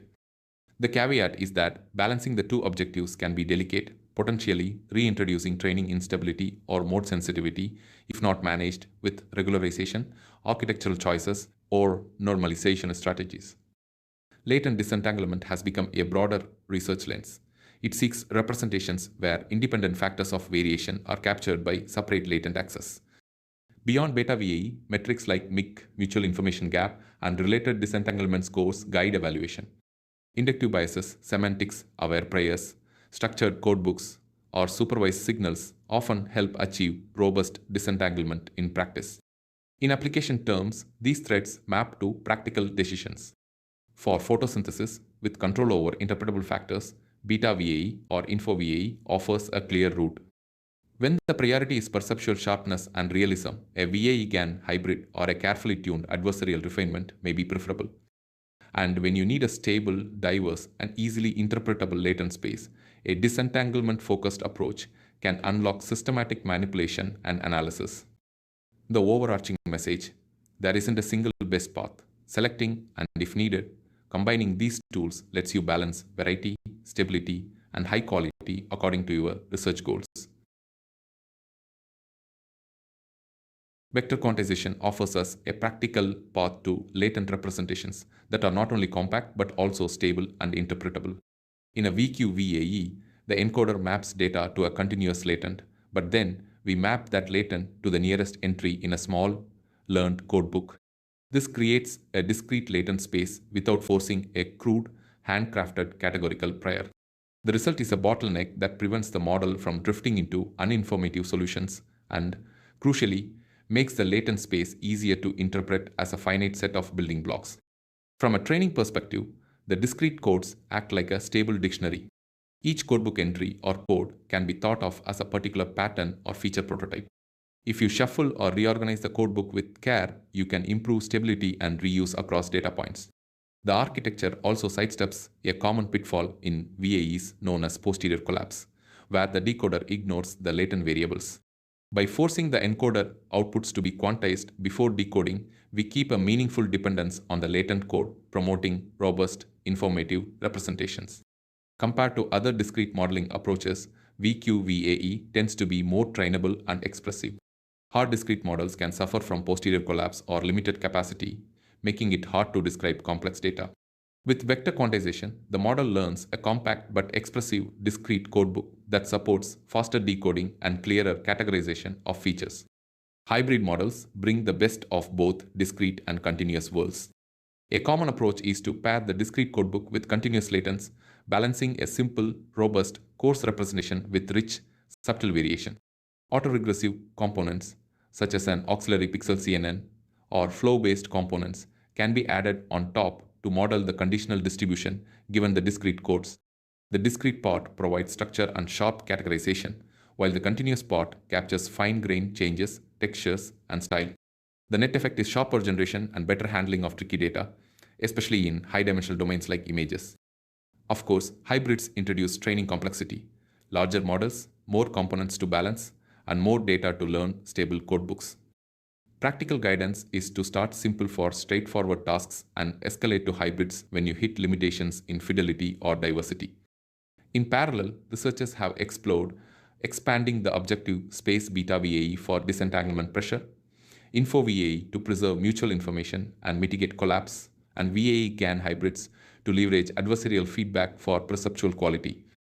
These directions underscore that vector quantization remains a flexible backbone for latent learning, stable, compact, and increasingly disentangled representations that scale with task complexity. From here, we dive into how to push VQVAE beyond static codebooks. You'll see three levers: dynamic codebook updates that grow with the data, smarter losses that keep training stable, and multi-scale quantization that sees both the tiny details and the big shapes while keeping semantic consistency. We'll look at experiments that demonstrate this balance on image and audio tasks and what counts as a successful trade-off. Then we connect to a powerful combo VQ-VAE with transformers, where discrete tokens become the bricks of longer sequences. We'll touch on self-supervised learning and why it helps without label data, followed by privacy-aware and efficient training ideas like federated learning. Finally, we'll preview how these ideas fit into a broader toolbox with practical examples and a simple analogy of turning a photo into tiles for meaning. Let me pick up from those four limitations and thread them into the broader landscape researchers are exploring today. The core message is clear. Even with a discrete, vector quantized latent space, there is a family of design choices and extensions that reshape stability, speed, scalability, and how we use the learned representations. First, stability and sensitivity. Training can be fickle because the vector quantized step introduces a non-smooth component into the objective. Practitioners have refined this with practical tricks, careful codebook updates, commitment losses, and sometimes exponential moving average updates to the codebook to keep the codes representative without destabilizing the encoder. Beyond these heuristics, ideas from beta VAE and info VAE speak to a deeper issue: how much information sits in the latent codes and how it's regulated. Beta VAE increases the weight on the KL term to foster disentanglement, which can regularize what the encoder learns and indirectly stabilize what the codebook is trying to capture. Info VAE reweights the objective to preserve useful information in the latent representation, mitigating collapse and degeneracy. When these concepts are carried into a VQ framework, they suggest tuning information flow alongside quantization, balancing expressive capacity with robust optimization. Finally, hybrid approaches like VQ, VAE, GAN introduce an adversarial loss to guide the decoder toward sharper, more realistic outputs, which can also stabilize training by providing a stronger training signal when reconstruction distances alone are insufficient. Second, slow convergence and tuning. The codebook size is the primary knob here, but there are broader design patterns. Hierarchical or multi-stage quantization, as in VQ, VA, E2, allows the model to capture course structure at one level and fine detail at another, effectively tempering the optimization landscape. This can speed convergence because each level learns a more targeted representation. Diffuse options such as differentiable relaxations A, G, soft assignments, or Gumbel softmax substitutes provide a smoother training signal when exact hard quantization slows optimization. In tandem with warm-up schedules for codebook updates and staged training, these strategies reduce sensitivity to hyperparameters. Third, scalability. Large codebooks drive memory and compute costs, especially on high-dimensional data. Addressing this, researchers employ product or hierarchical quantization, shared or tiled codebooks, and selective code usage at inference. Hybrid architectures that mix discrete codes with continuous latent paths can also help keeping the discrete bottleneck for compression, while a continuous branch preserves richer variations where needed. Fourth, codebook maintenance. Dead codes and code collapse are real concerns. EMA-based codebook updates, pruning of unused codes, and even soft or learned attention mechanisms to select codes on the fly are among the tactics. Some teams also experiment with dynamic codebooks that grow or shrink with data complexity, preserving capacity without waste. Dynamic codebooks are not just a bookkeeping trick, they let the model grow with the data it sees. As new patterns emerge, the code vectors expand and refine, and the old codes don't just sit there unused. This is especially valuable when we move beyond vanilla VAE architectures into variants designed for disentanglement and richer priors. For example, beta VAE and info VAE push the model toward more informative, factorized latent representations. Dynamic codebooks align nicely with that goal. As the data manifold evolves, new latent factors can be allocated dedicated codes, while less useful directions can be pruned or repurposed. In practice, This supports a more expressive latent space without exploding the parameter budget, and it helps maintain useful directions for variation even under capacity constraints. Latent disentanglement benefits further when we combine dynamic coding with information-focused objectives. Info VAE emphasizes preserving mutual information between latent codes and observations, while Beta VAE emphasizes constrained capacity to tease apart independent factors. A growing codebook provides the mechanism to allocate capacity precisely where new factors appear, and to recycle capacity where factors become redundant. This dynamic pairing can also aid in unsupervised or weakly supervised disentanglement, since newly discovered factors can be anchored to dedicated codes that remain responsive as data shifts. VAE-GAN hybrids illustrate another synergy. Adversarial queues shape the generative distribution to align with the data manifold, while a dynamic codebook guarantees that the latent space can accommodate subtle regional variations and emergent patterns. In short, the adversarial signal combats collapse by keeping the distribution of reconstructed samples diverse and realistic, while the evolving codebook ensures there are always fresh, semantically meaningful directions to describe complex inputs. From a training perspective, we also see improvements through loss design. Perceptual losses, often operating in a feature space of a pre-trained network, tend to produce outputs that look more natural to human observers, especially for textures and fine-grained structure. Adversarial losses push the model towards sharpness and realism, complementing reconstruction losses and the dynamic codebook's flexibility. Together, they stabilize training during data drift, reducing the chance that the codebook becomes overcrowded with underused entries or that certain codes become dead. Turning to multiscale vector quantization, the intuition is straightforward. Capture features at different resolutions. Small scales detect textures and micro details. Large scales capture global structure and semantics. The challenge is balancing code usage across scales and preserving semantic consistency as we move between them. This requires careful budgeting of codes per level and strategies to enforce aligned semantics across scales. The payoff is a model that can describe both fine details and overall form with fewer, more meaningful codes. Let's unpack what it means to pair VQ-VAE with transformers and how modern VAEs through Beta VAE, Info VAE, and VAE-GAN hybrids shape the representations we learn.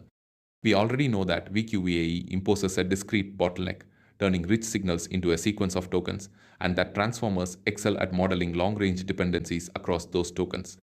The payoff is a more compact, semantically meaningful latent space that transfers across tasks and modalities. The challenges, however, are real.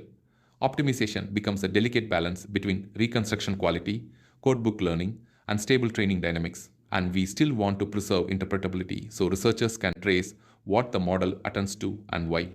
Starting with latent disentanglement, Beta VAE provides a principled knob. By weighting the KL term, we encourage the model to separate factors of variation content from style, object identity from background into distinct latent codes. In practice, this improves interpretability and facilitates downstream generalization, but it often trades off reconstruction fidelity. Careful scheduling of beta, along with architectural choices such as hierarchical codebooks, can mitigate this tension and lead to disentangled yet visually coherent representations. InfoVAE shifts the objective more fundamentally by adjusting how much information the latent codes are allowed to carry about the input through capacity terms and mutual information constraints. This helps avoid posterior collapse and yields latent spaces that are both informative and generalizable. When combined with discrete bottlenecks, InfoVAE can produce discrete codes that retain meaningful structure across domains, images, speech, and text without overfitting to idiosyncrasies of a single dataset. VAE-GAN hybrids push the quality of reconstructions higher by injecting adversarial feedback. The GAN objective encourages sharper, more realistic samples, while the VAE component preserves a probabilistic interpretation and tractable inference. When implemented with discrete codes, these hybrids can produce crisper token sequences that still respect the learned latent structure, albeit with added training complexity and stability considerations. Disentanglement objectives can be layered in to encourage separate handling of content and style within the discrete codes. On the optimization side, discrete latent variables prompt techniques such as Gumbel softmax relaxations or straight-through estimators to maintain differentiability. Multi-codebook or hierarchical quantization can capture both coarse and fine-grained structure, enabling the transformer to attend over tokens at multiple levels. The transformer then learns cross-token dependencies, how one tile relates to another across modalities, supported by self-supervised signals like mask token prediction, cross-modal prediction, or contrastive objectives. Privacy and efficiency considerations are central when these models operate in distributed settings. Self-supervised learning enables training from unlabeled data, and compressed summaries can be shared in federated setups to preserve privacy. Devices exchange token streams or coded representations rather than raw data, reducing bandwidth and exposure risk, though this introduces heterogeneity and communication challenges that demand robust aggregation and encoding schemes. Practically, researchers often start with images and text, then extend to audio and video, validating disentanglement and cross-domain transfer. A simple picture to keep in mind: turn a photo into tiles, discrete codes. The transformer learns how these tiles arrange into meaning, while self-supervision teaches the system to predict missing tiles, refining the latent map without labels. In federated contexts, your phone or edge device learns locally and only shares compressed signals, preserving privacy while contributing to a global model. Next, we dive into practical design choices for VQ, VAE that shape what the model can represent and how quickly it learns. We'll start by dialing the codebook, how many codes, and how to balance richness of representation against training cost and the risk of codebook collapse. Then we examine the encoder-decoder pairing, when to deepen or shallow the decoder, and how convolutional encoders unlock textures in images and signals. We'll connect these choices to the training, losses, reconstruction, and commitment and show how to tune them so the encoder uses more of the codebook without destabilizing learning. Then we move to adaptive learning rates, batch size, and regularization, strategies to prevent collapse, to diversify code usage, and to keep training smooth. Finally, we'll cover production concerns, pruning, quantization, and deployment on real devices so the model remains fast, accurate, and scalable. You'll see practical takeaways and ready-to-run checks. First, codebook size and hierarchical structure. A single, large codebook boosts expressivity but raises training risk and compute. A useful perspective is to consider hierarchical or multi-codebook variants, as in VQ, VA, E2.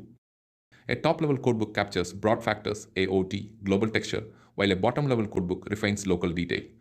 This split can deliver rich reconstructions without an unwieldy single dictionary, and it can ease optimization by partitioning the burden across factors and scales. Second, encoder divided by decoder design with an eye toward disentanglement and speed. Convolutional encoders remain the workhorse for rich feature extraction, and balanced decoder depth preserves sharpness without excessive latency. To further aid factorization, consider architectural motifs that promote independent pathways for different queues e.g. residual blocks with bottleneck features, or per-factor substreams that feed distinct codebook indices. In practice, keep EMA updates for the codebook to stabilize usage and monitor codebook entropy to prevent collapse. Third, losses and regularization beyond the vanilla reconstruction and commitment terms. The standard VQ VAE losses ensure faithful reconstruction and incentivize code usage, but many researchers pursue more expressive objectives. Beta VAE style disentanglement introduce a heavier penalty on latent information bottlenecks to encourage independent factors. In a discrete setting, this translates to encouraging a factorized prior over codes or adding a KL-like penalty that promotes independence among codebook usage. Practically, you can weight regularizers that push the aggregated posterior toward a factorized prior, while carefully tuning the balance so that useful signal isn't suppressed. Info VAE ideas. Replace or augment the KL term with an information-centric regularizer A, G, MMD, or symmetric KL to preserve mutual information with the input while controlling complexity. In VQ VAE, this can be implemented as an auxiliary term that rewards informative code indices without letting the encoder collapse to a few codes. VAE GAN hybrids. Couple the VQ VAE reconstruction with an adversarial discriminator to push outputs toward higher perceptual quality and realism. This requires stabilizing training with a staged schedule, pre-train the autoencoder, then introduce the discriminator or use alternating updates. Discriminator feedback can complement the reconstruction loss, especially for textures and fine structure. Latent disentanglement beyond architecture. Organize the codebook into factorized blocks, per factor subcodes, or introduce hierarchical prayers that align blocks with interpretable factors shape, texture, content. This can improve interpretability and controllability of generated samples. Today, I want to focus on how adaptive learning rates are used to balance the encoder and decoder updates during training and why this balance is crucial for stability. By adjusting the learning rates as training unfolds, we prevent the early dominance of one component, reduce the risk of codebook collapse, and keep the representation power of the model as training progresses. Think of it as riding a bike with two pedals. If we push both at the same rate, the pace stays steady, but as we gain precision, we can ease off certain motions while maintaining control. That's the core idea behind adapting rates to preserve expressiveness while stabilizing learning. First, our guiding aim is to avoid codebook collapse throughout training. Codebook collapse occurs when the model relies on a very small subset of available codes, wasting representational capacity. To counter this, we employ a commitment loss that encourages the encoder to explore a broader set of representations instead of settling quickly on a few codes. In addition, we can apply random restarts or periodic reinitialization of the codebook. Those fresh starting points give the model new options to represent information and prevent stagnation. In practice, this helps maintain, rather than erode, the diversity of discrete representations. Second, we emphasize data and rate management to promote code usage diversity. Increasing the batch size and tuning the learning rate together helps the system explore more codes and avoid collapse into repetitive patterns. Larger batches reduce gradient noise, encouraging the model to make more deliberate, varied updates to the codebook. The takeaway is that broader code usage arises not from a single trick, but from harmonizing the data stream, batch dynamics, and learning signals. Third, we rely on regularization and balanced loss terms to improve stability. Regularization, such as weight decay and dropout, prevents overfitting and keeps the model from memorizing a single path through the space. Weight decay gently shrinks large weights, while dropout forces the model to remain robust when parts of the network are temporarily unavailable. We also balance the vector quantization loss to promote stable, high-quality, discrete representations. Vector quantization compresses information into a compact set of symbols, and balancing its loss makes the learning dynamics smoother and more reliable, aiding convergence. In practice, start with modest steps. Monitor the loss trajectory, increase rates if the learning signal is noisy, then reduce them again as stability returns. Always balance learning rate with batch size and regularization settings. The goal is faster convergence without compromising generalization. For intuition, explain to a student that a codebook is a palette of discrete symbols. Vector quantization distributes choices to avoid clustering on a few, which supports adaptability to new tasks. Together, these ideas yield robust, reliable training for modern neural networks. Look for smoother loss curves, quicker gains, and practical improvements in tasks like handwriting, stroke, learning as you apply these principles. Today, I'll walk through how compression and optimization make smart systems both faster and lighter so they can run on everyday devices without sacrificing too much accuracy. We measure two practical goals in production: latency, the time to get an answer, and throughput, the number of answers per second. For smooth, responsive apps, we want low latency and high throughput, even under real-world loads. First, pruning. We trim parts of the network that contribute little to the final result. This means removing connections or entire structures in a way that preserves behavior, followed by targeted fine-tuning to recover any small losses in accuracy. The art here is in identifying redundant pathways without breaking critical representational capacity. We often perform iterative pruning with careful schedules so the model learns to compensate as it becomes sparser. Second, quantization. We shrink the numerical precision of weights and activations to reduce memory footprint and speed up arithmetic.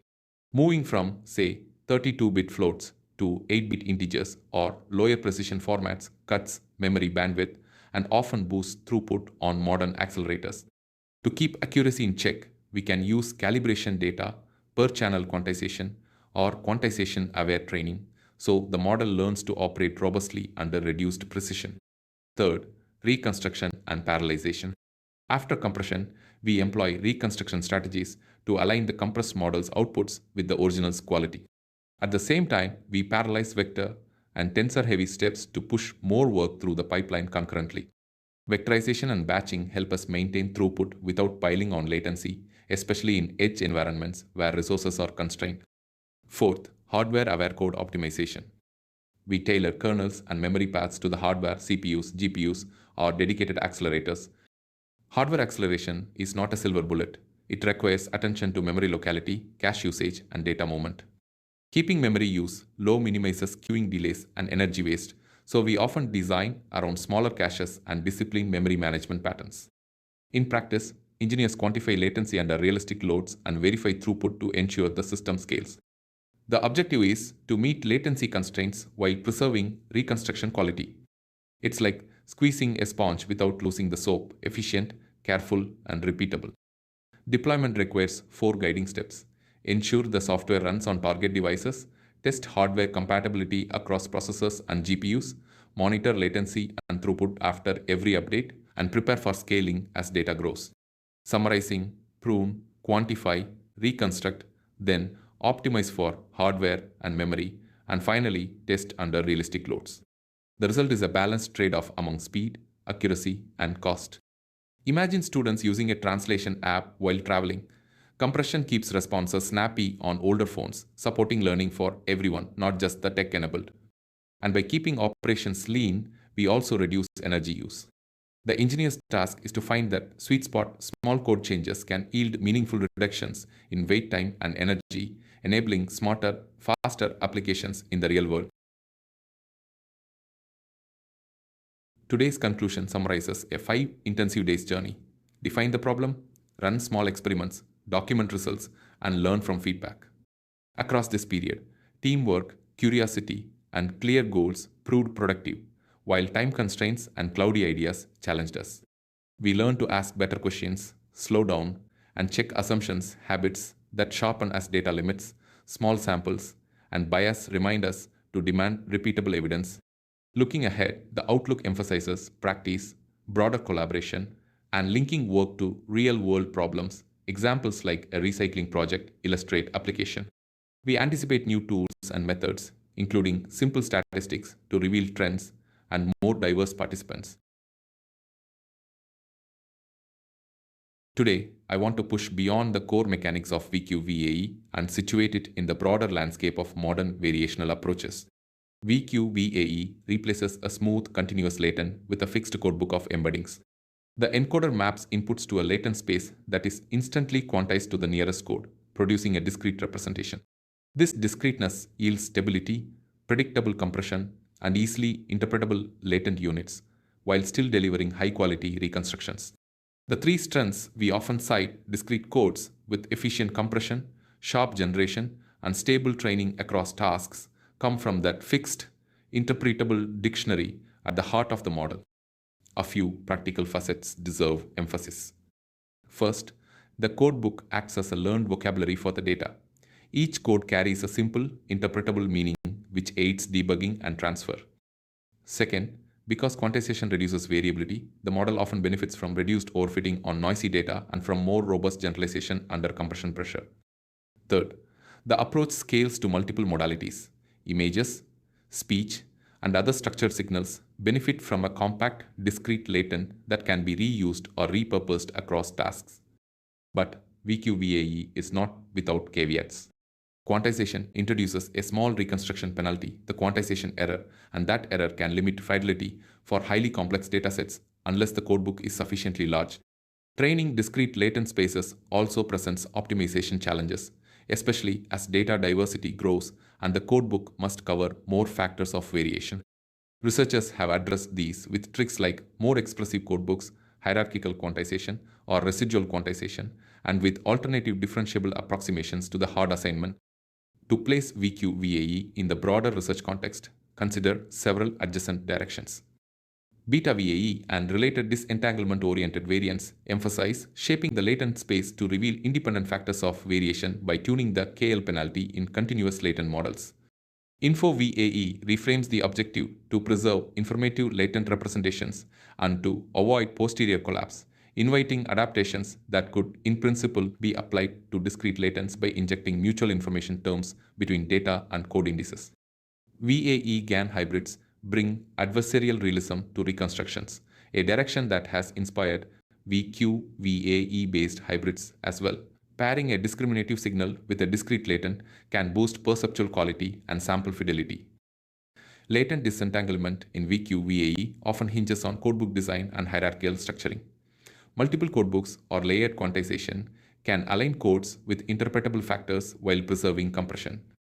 In short, VQ/VAE offers a robust, discrete alternative with strong compression and interpretability, while its connections to beta VAE, info VAE, and GAN-based hybrids point to rich avenues for enhancing disentanglement, realism, and transferability.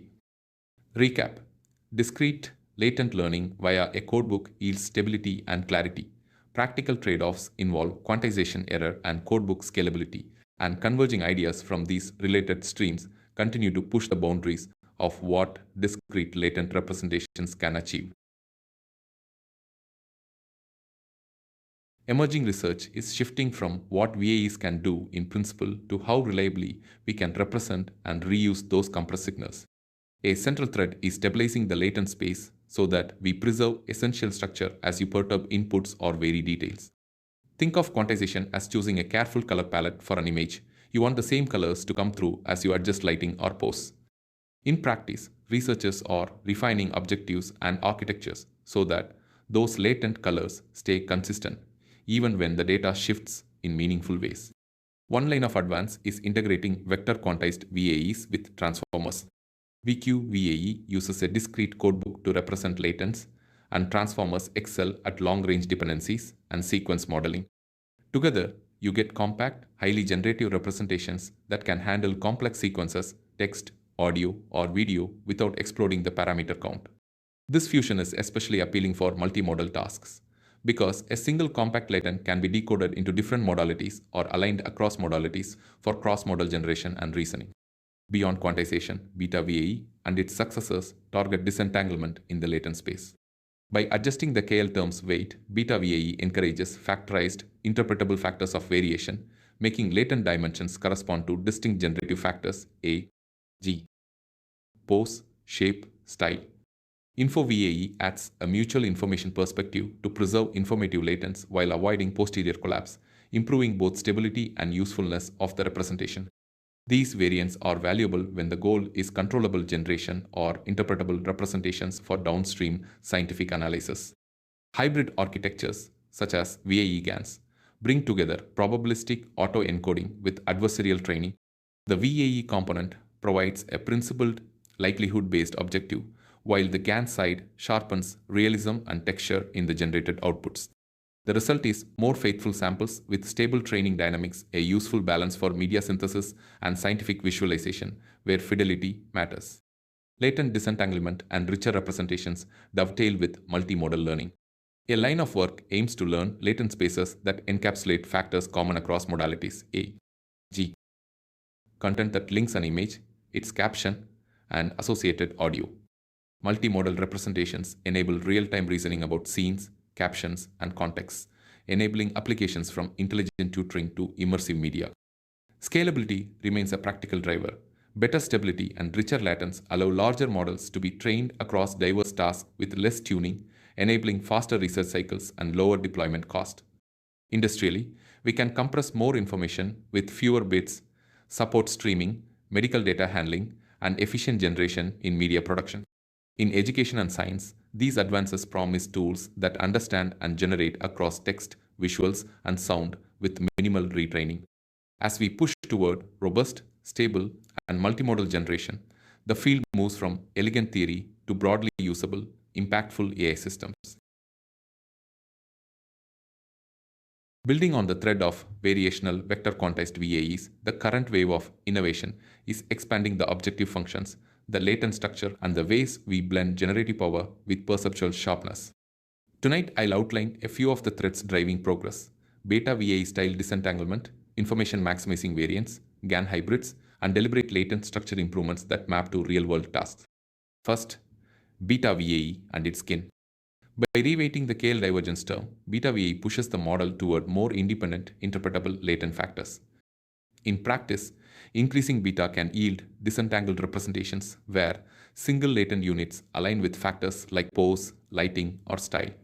The payoff is clearer control and interpretability, but the trade-off is often reconstruction quality or the risk of underfitting. Researchers address this with annealing schedules, gradual beta schedules, or hybrid objectives that relax the constraint during early training and tighten it later. The takeaway is not a magic knob but a principled trade space between disentanglement, reconstruction, fidelity, and training stability. Next, Info VAE and related information maximizing variants. Instead of solely minimizing KL divergence, these formulations emphasize preserving mutual information between data and latent codes while still regularizing the posterior. This helps mitigate posterior collapse and yields latent representations that remain informative about the input. In effect, Info VAE reframes the objective to balance compression with expressive capacity, offering a route to more robust representations in diverse data regimes where standard elbow-based training may drift. VAE GAN hybrids bring perceptual quality into the fold without abandoning a probabilistic latent structure. By introducing an adversarial discriminator alongside the VAE decoder, these hybrids encourage outputs to lie on the manifold of natural-looking data, improving sharpness and texture in generated samples. Practically, you'll see crisper images and more faithful details, especially in high-dimensional domains like faces or complex textures. The caveat is training complexity and stability, since you now negotiate two adversarial objectives in concert with the variational one. Latent disentanglement extends beyond beta VAE. Methods such as factor VAE and dip VAE explicitly penalize mutual information or total correlation among latent factors to promote independence.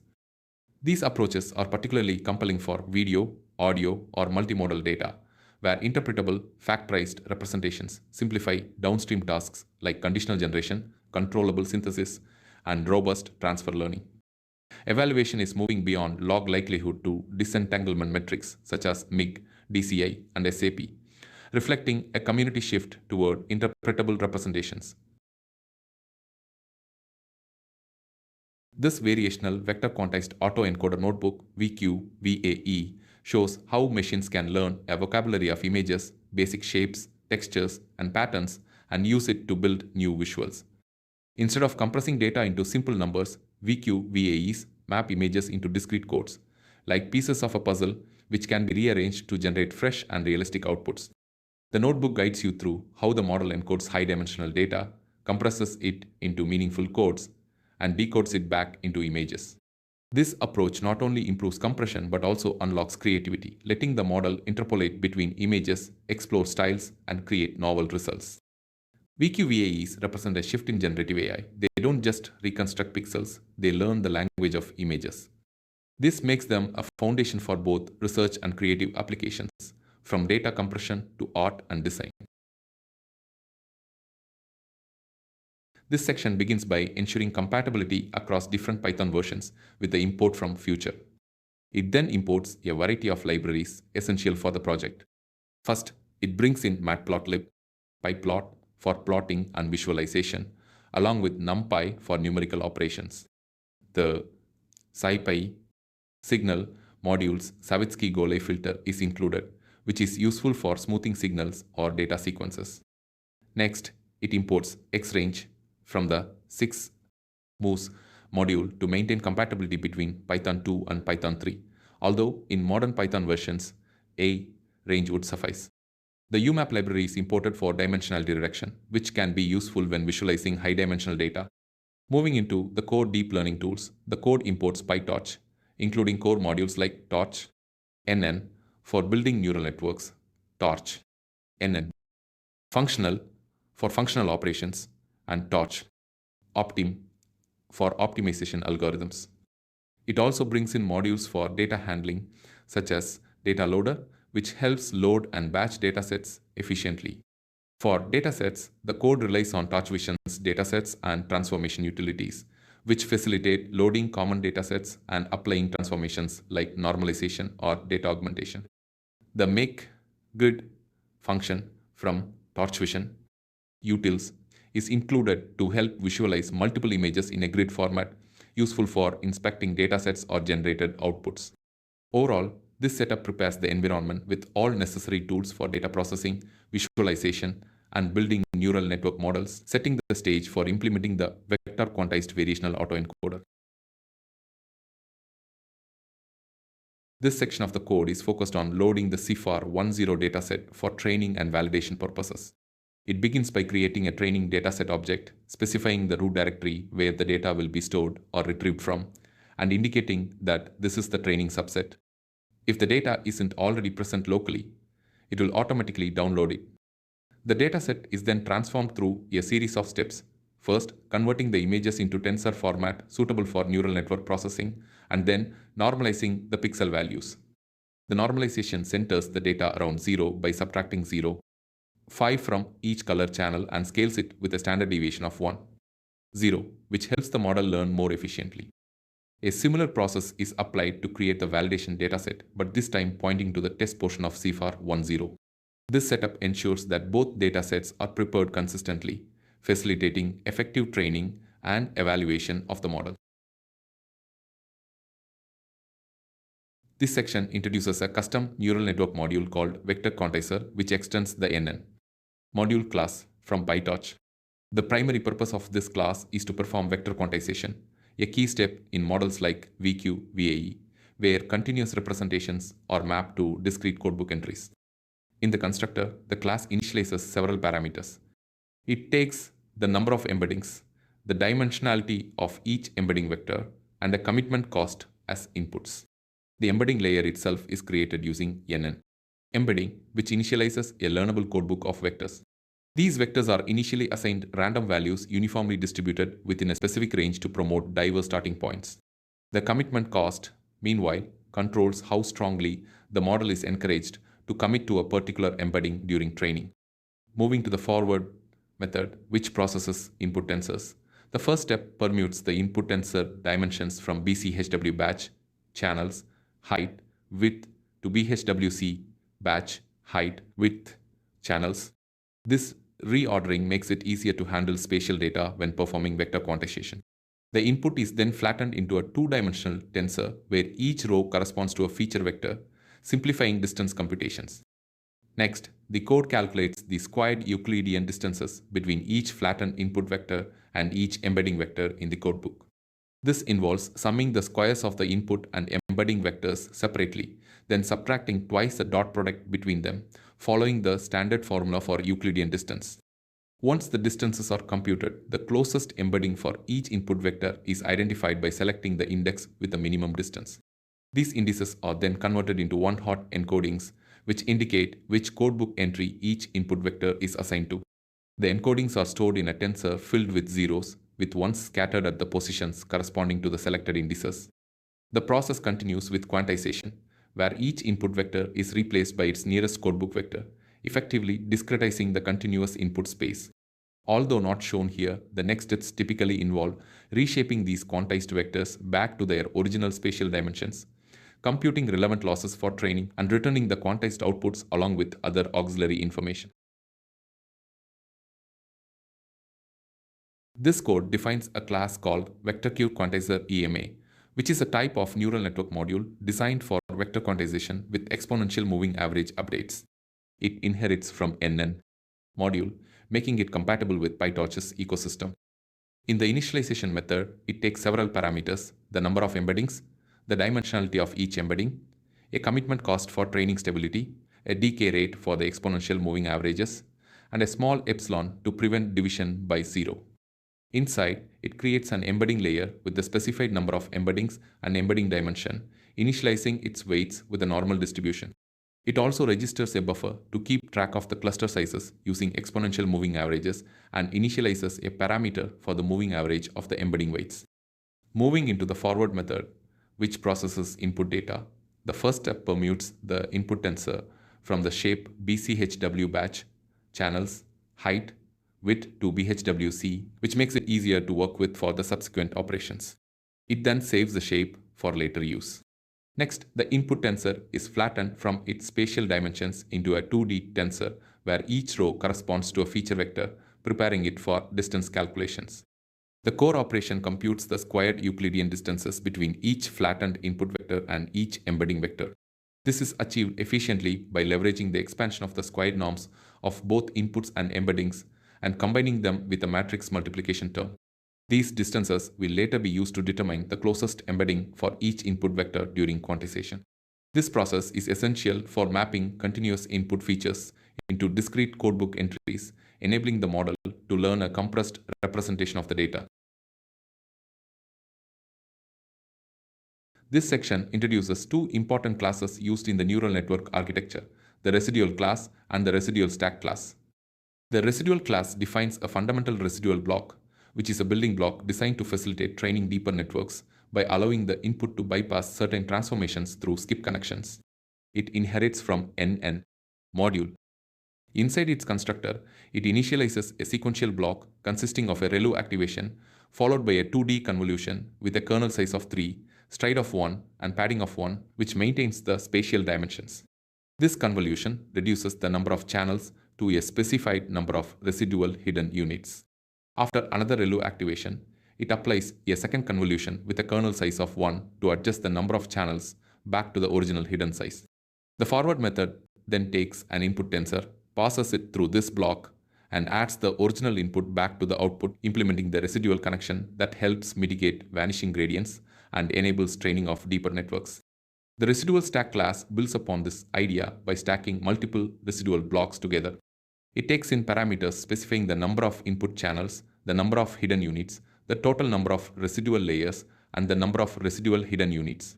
Inside its constructor, it creates a list of residual modules, one for each residual layer, using NN module list. During the forward pass, it iteratively applies each residual layer to the input, updating the tensor each time. After all residual layers have been processed, it applies a final ReLU activation before outputting the result. This stacking structure allows the network to learn more complex representations while maintaining the benefits of residual connections, which help in training stability and convergence. This code defines an encoder class, which is a fundamental part of a neural network, particularly in the context of a variational autoencoder or a similar architecture. The class inherits from NN module, making it compatible with PyTorch neural network framework. Within the constructor, the encoder initializes several convolutional layers. The first convolution reduces the number of input channels to half of the specified hidden size, applying a kernel of size 4 with a stride of 2 and padding of 1. This configuration effectively downsamples the input spatially, capturing features while reducing resolution. The second convolution continues this process, taking the previous output and further reducing the spatial dimensions, while increasing the number of channels to the full hidden size. The third convolution uses a 3x3 kernel with stride 1 and padding 1, maintaining the spatial dimensions but refining the feature extraction. After these convolutions, the data passes through a residual stack, a sequence of residual blocks designed to facilitate training deeper networks by allowing gradients to flow more easily through skip connections. In the forward method, the input tensor is first processed through the initial convolution and activated with a ReLU function, which introduces nonlinearity. This process repeats for the second convolution, again followed by a ReLU activation. The third convolution is applied, and finally, the output is fed into the residual stack. This structured approach allows the encoder to extract rich hierarchical features from the input while maintaining efficient gradient flow for training. This code defines a class called decoder, which inherits from the neural network module in PyTorch. The purpose of this class is to reconstruct images from compressed representations, a crucial part of the VQ-VAE architecture. In the constructor, it initializes several layers. First, there's a 2D convolutional layer that takes in a number of input channels and outputs a set of hidden features using a 3x3 kernel with padding to preserve spatial dimensions. This layer helps to process the compressed input into a more suitable form for further transformation. Next, it incorporates a residual stack, which is a sequence of residual layers designed to deepen the network while maintaining stable training. These residual layers help the model learn complex features by allowing the gradient to flow more effectively through the network, preventing issues like vanishing gradients. Following the residual stack, there are two transposed convolutional layers, often called deconvolution layers, which upsample the feature maps. The first transposed convolution doubles the spatial dimensions while reducing the number of channels by half, and the second one again doubles the spatial size to reach the original image resolution, outputting 3 channels corresponding to the RGB color channels. The forward method describes how the data flows through these layers when an input is passed in. It begins with the initial convolution, then moves through the residual stack for feature refinement, followed by the first transposed convolution to upsample, preparing the features for the final reconstruction step, which would typically be another transposed convolution to produce the full-sized image.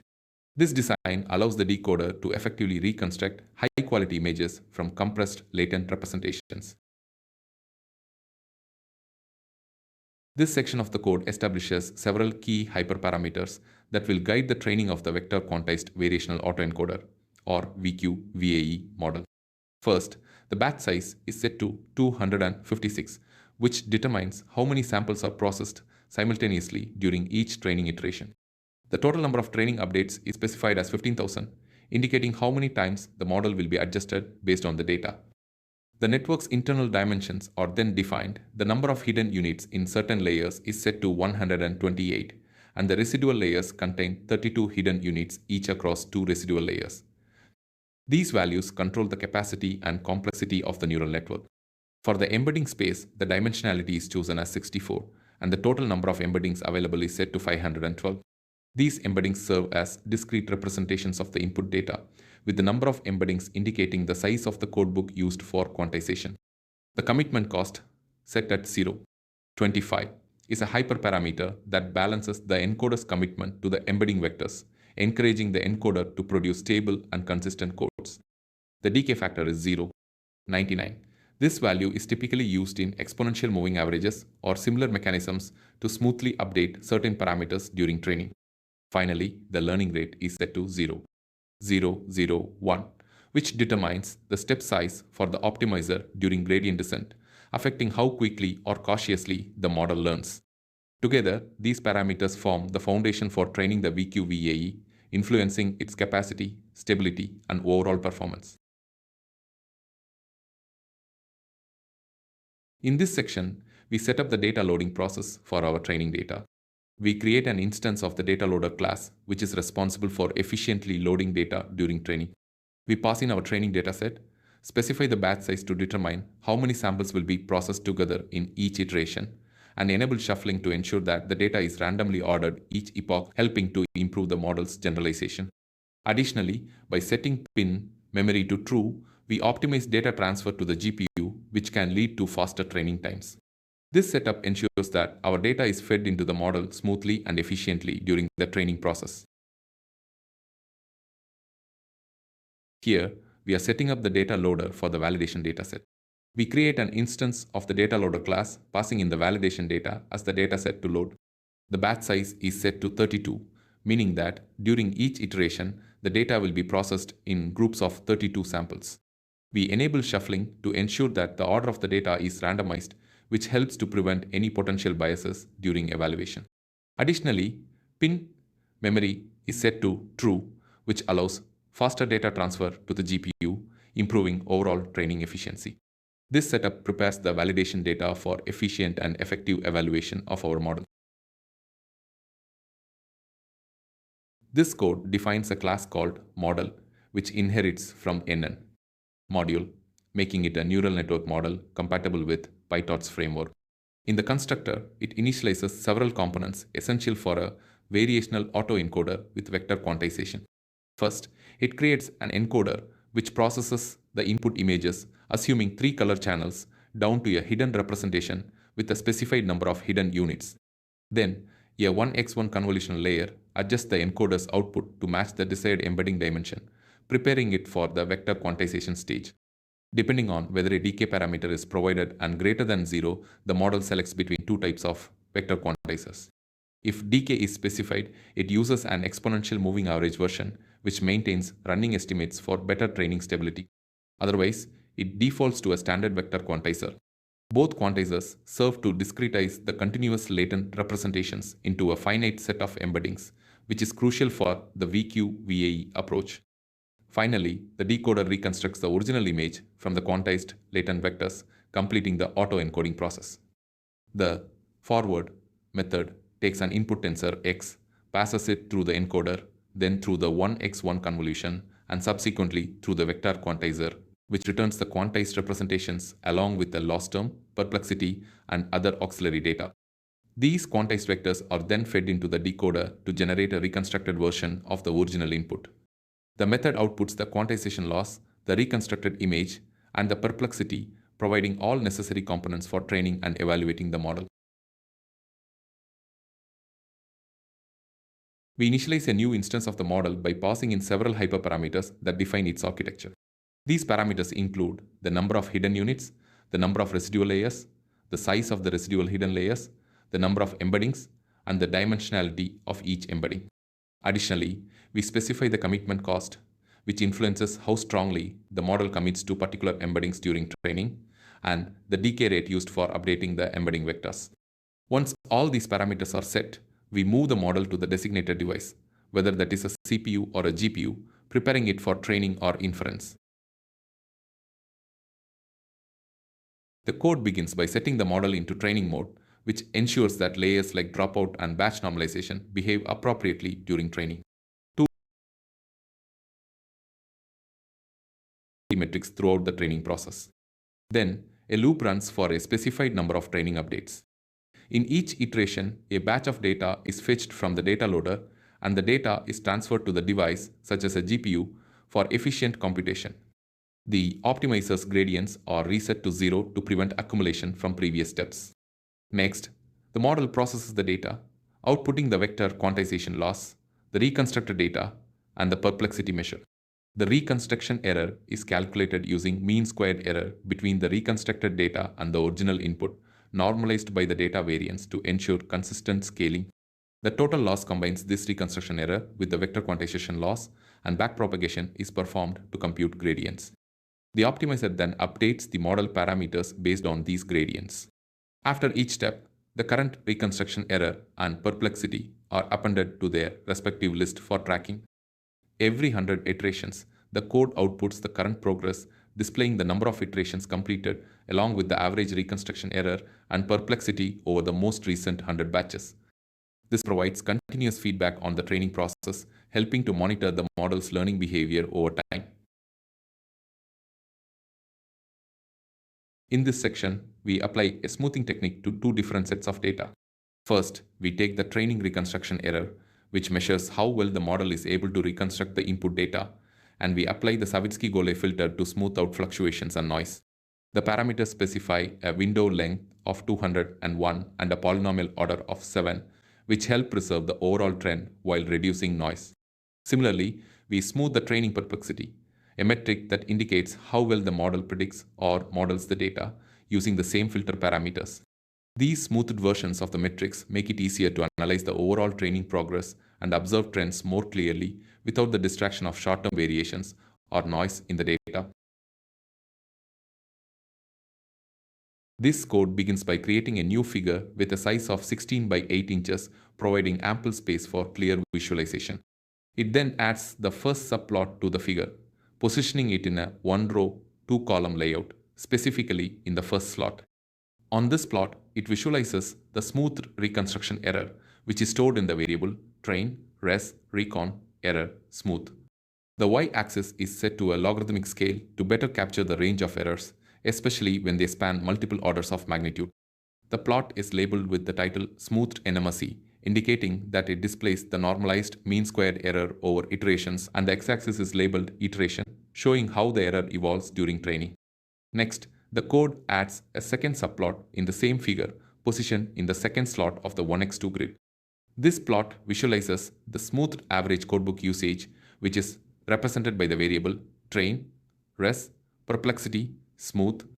This metric, perplexity, indicates how evenly the codebook entries are being used, with higher perplexity suggesting a more uniform utilization. The plot is titled Smoothed Average Codebook Usage Perplexity, and the x-axis is again labeled iteration, illustrating how codebook usage changes as training progresses. Overall, this visualization provides a side-by-side comparison of both the reconstruction quality and the utilization of the codebook during training, offering valuable insights into the model's learning dynamics. The code begins by setting the model to evaluation mode, which ensures that layers like dropout and batch normalization behave appropriately during inference. Next, it retrieves a batch of validation data by taking the first batch from the validation data loader. The original validation images are then transferred to the device, such as a GPU, for efficient computation. Following this, the images are passed through the encoder part of the model, and their output is processed through a preliminary convolution layer designed for the vector quantization step.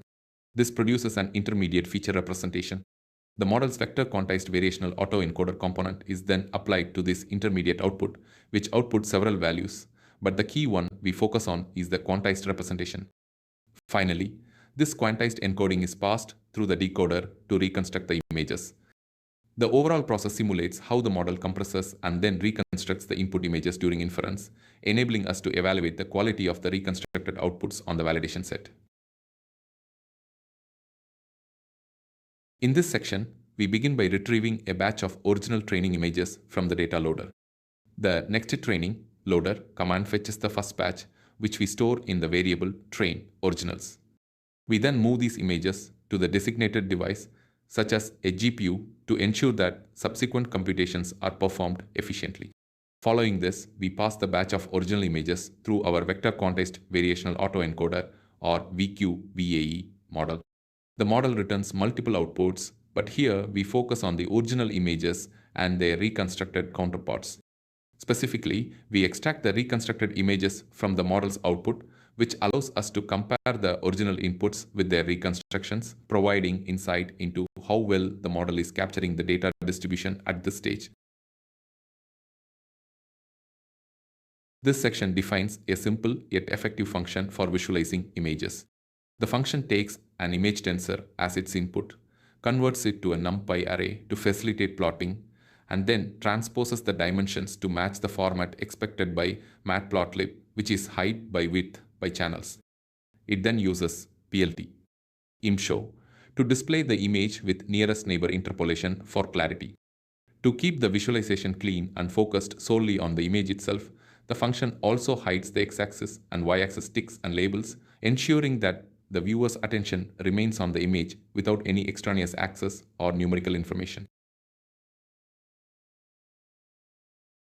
This line of code initializes a UMAP object, which is a popular dimensionality reduction technique used to visualize high-dimensional data in a lower dimensional space. In this case, it is configured with specific parameters. The number of neighbors is set to 3, which influences how local the embedding will be, and the minimum distance between points is set to 0. 1. Controlling how tightly packed the points can be. The metric used for measuring distances is cosine similarity, which is often effective for high-dimensional data like embeddings. After configuring the UMAP instance, the code applies the fit transform method to the embedding weights of the model's vector quantizer.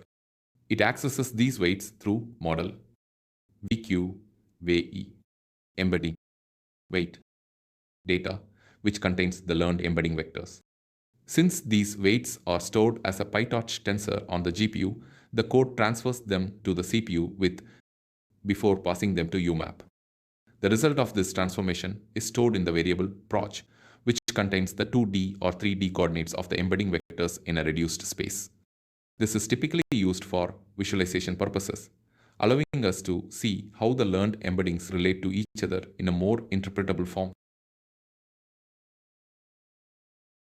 This variational vector quantized autoencoder notebook showed how deep learning can compress images into discrete codes and then use those codes to generate new outputs.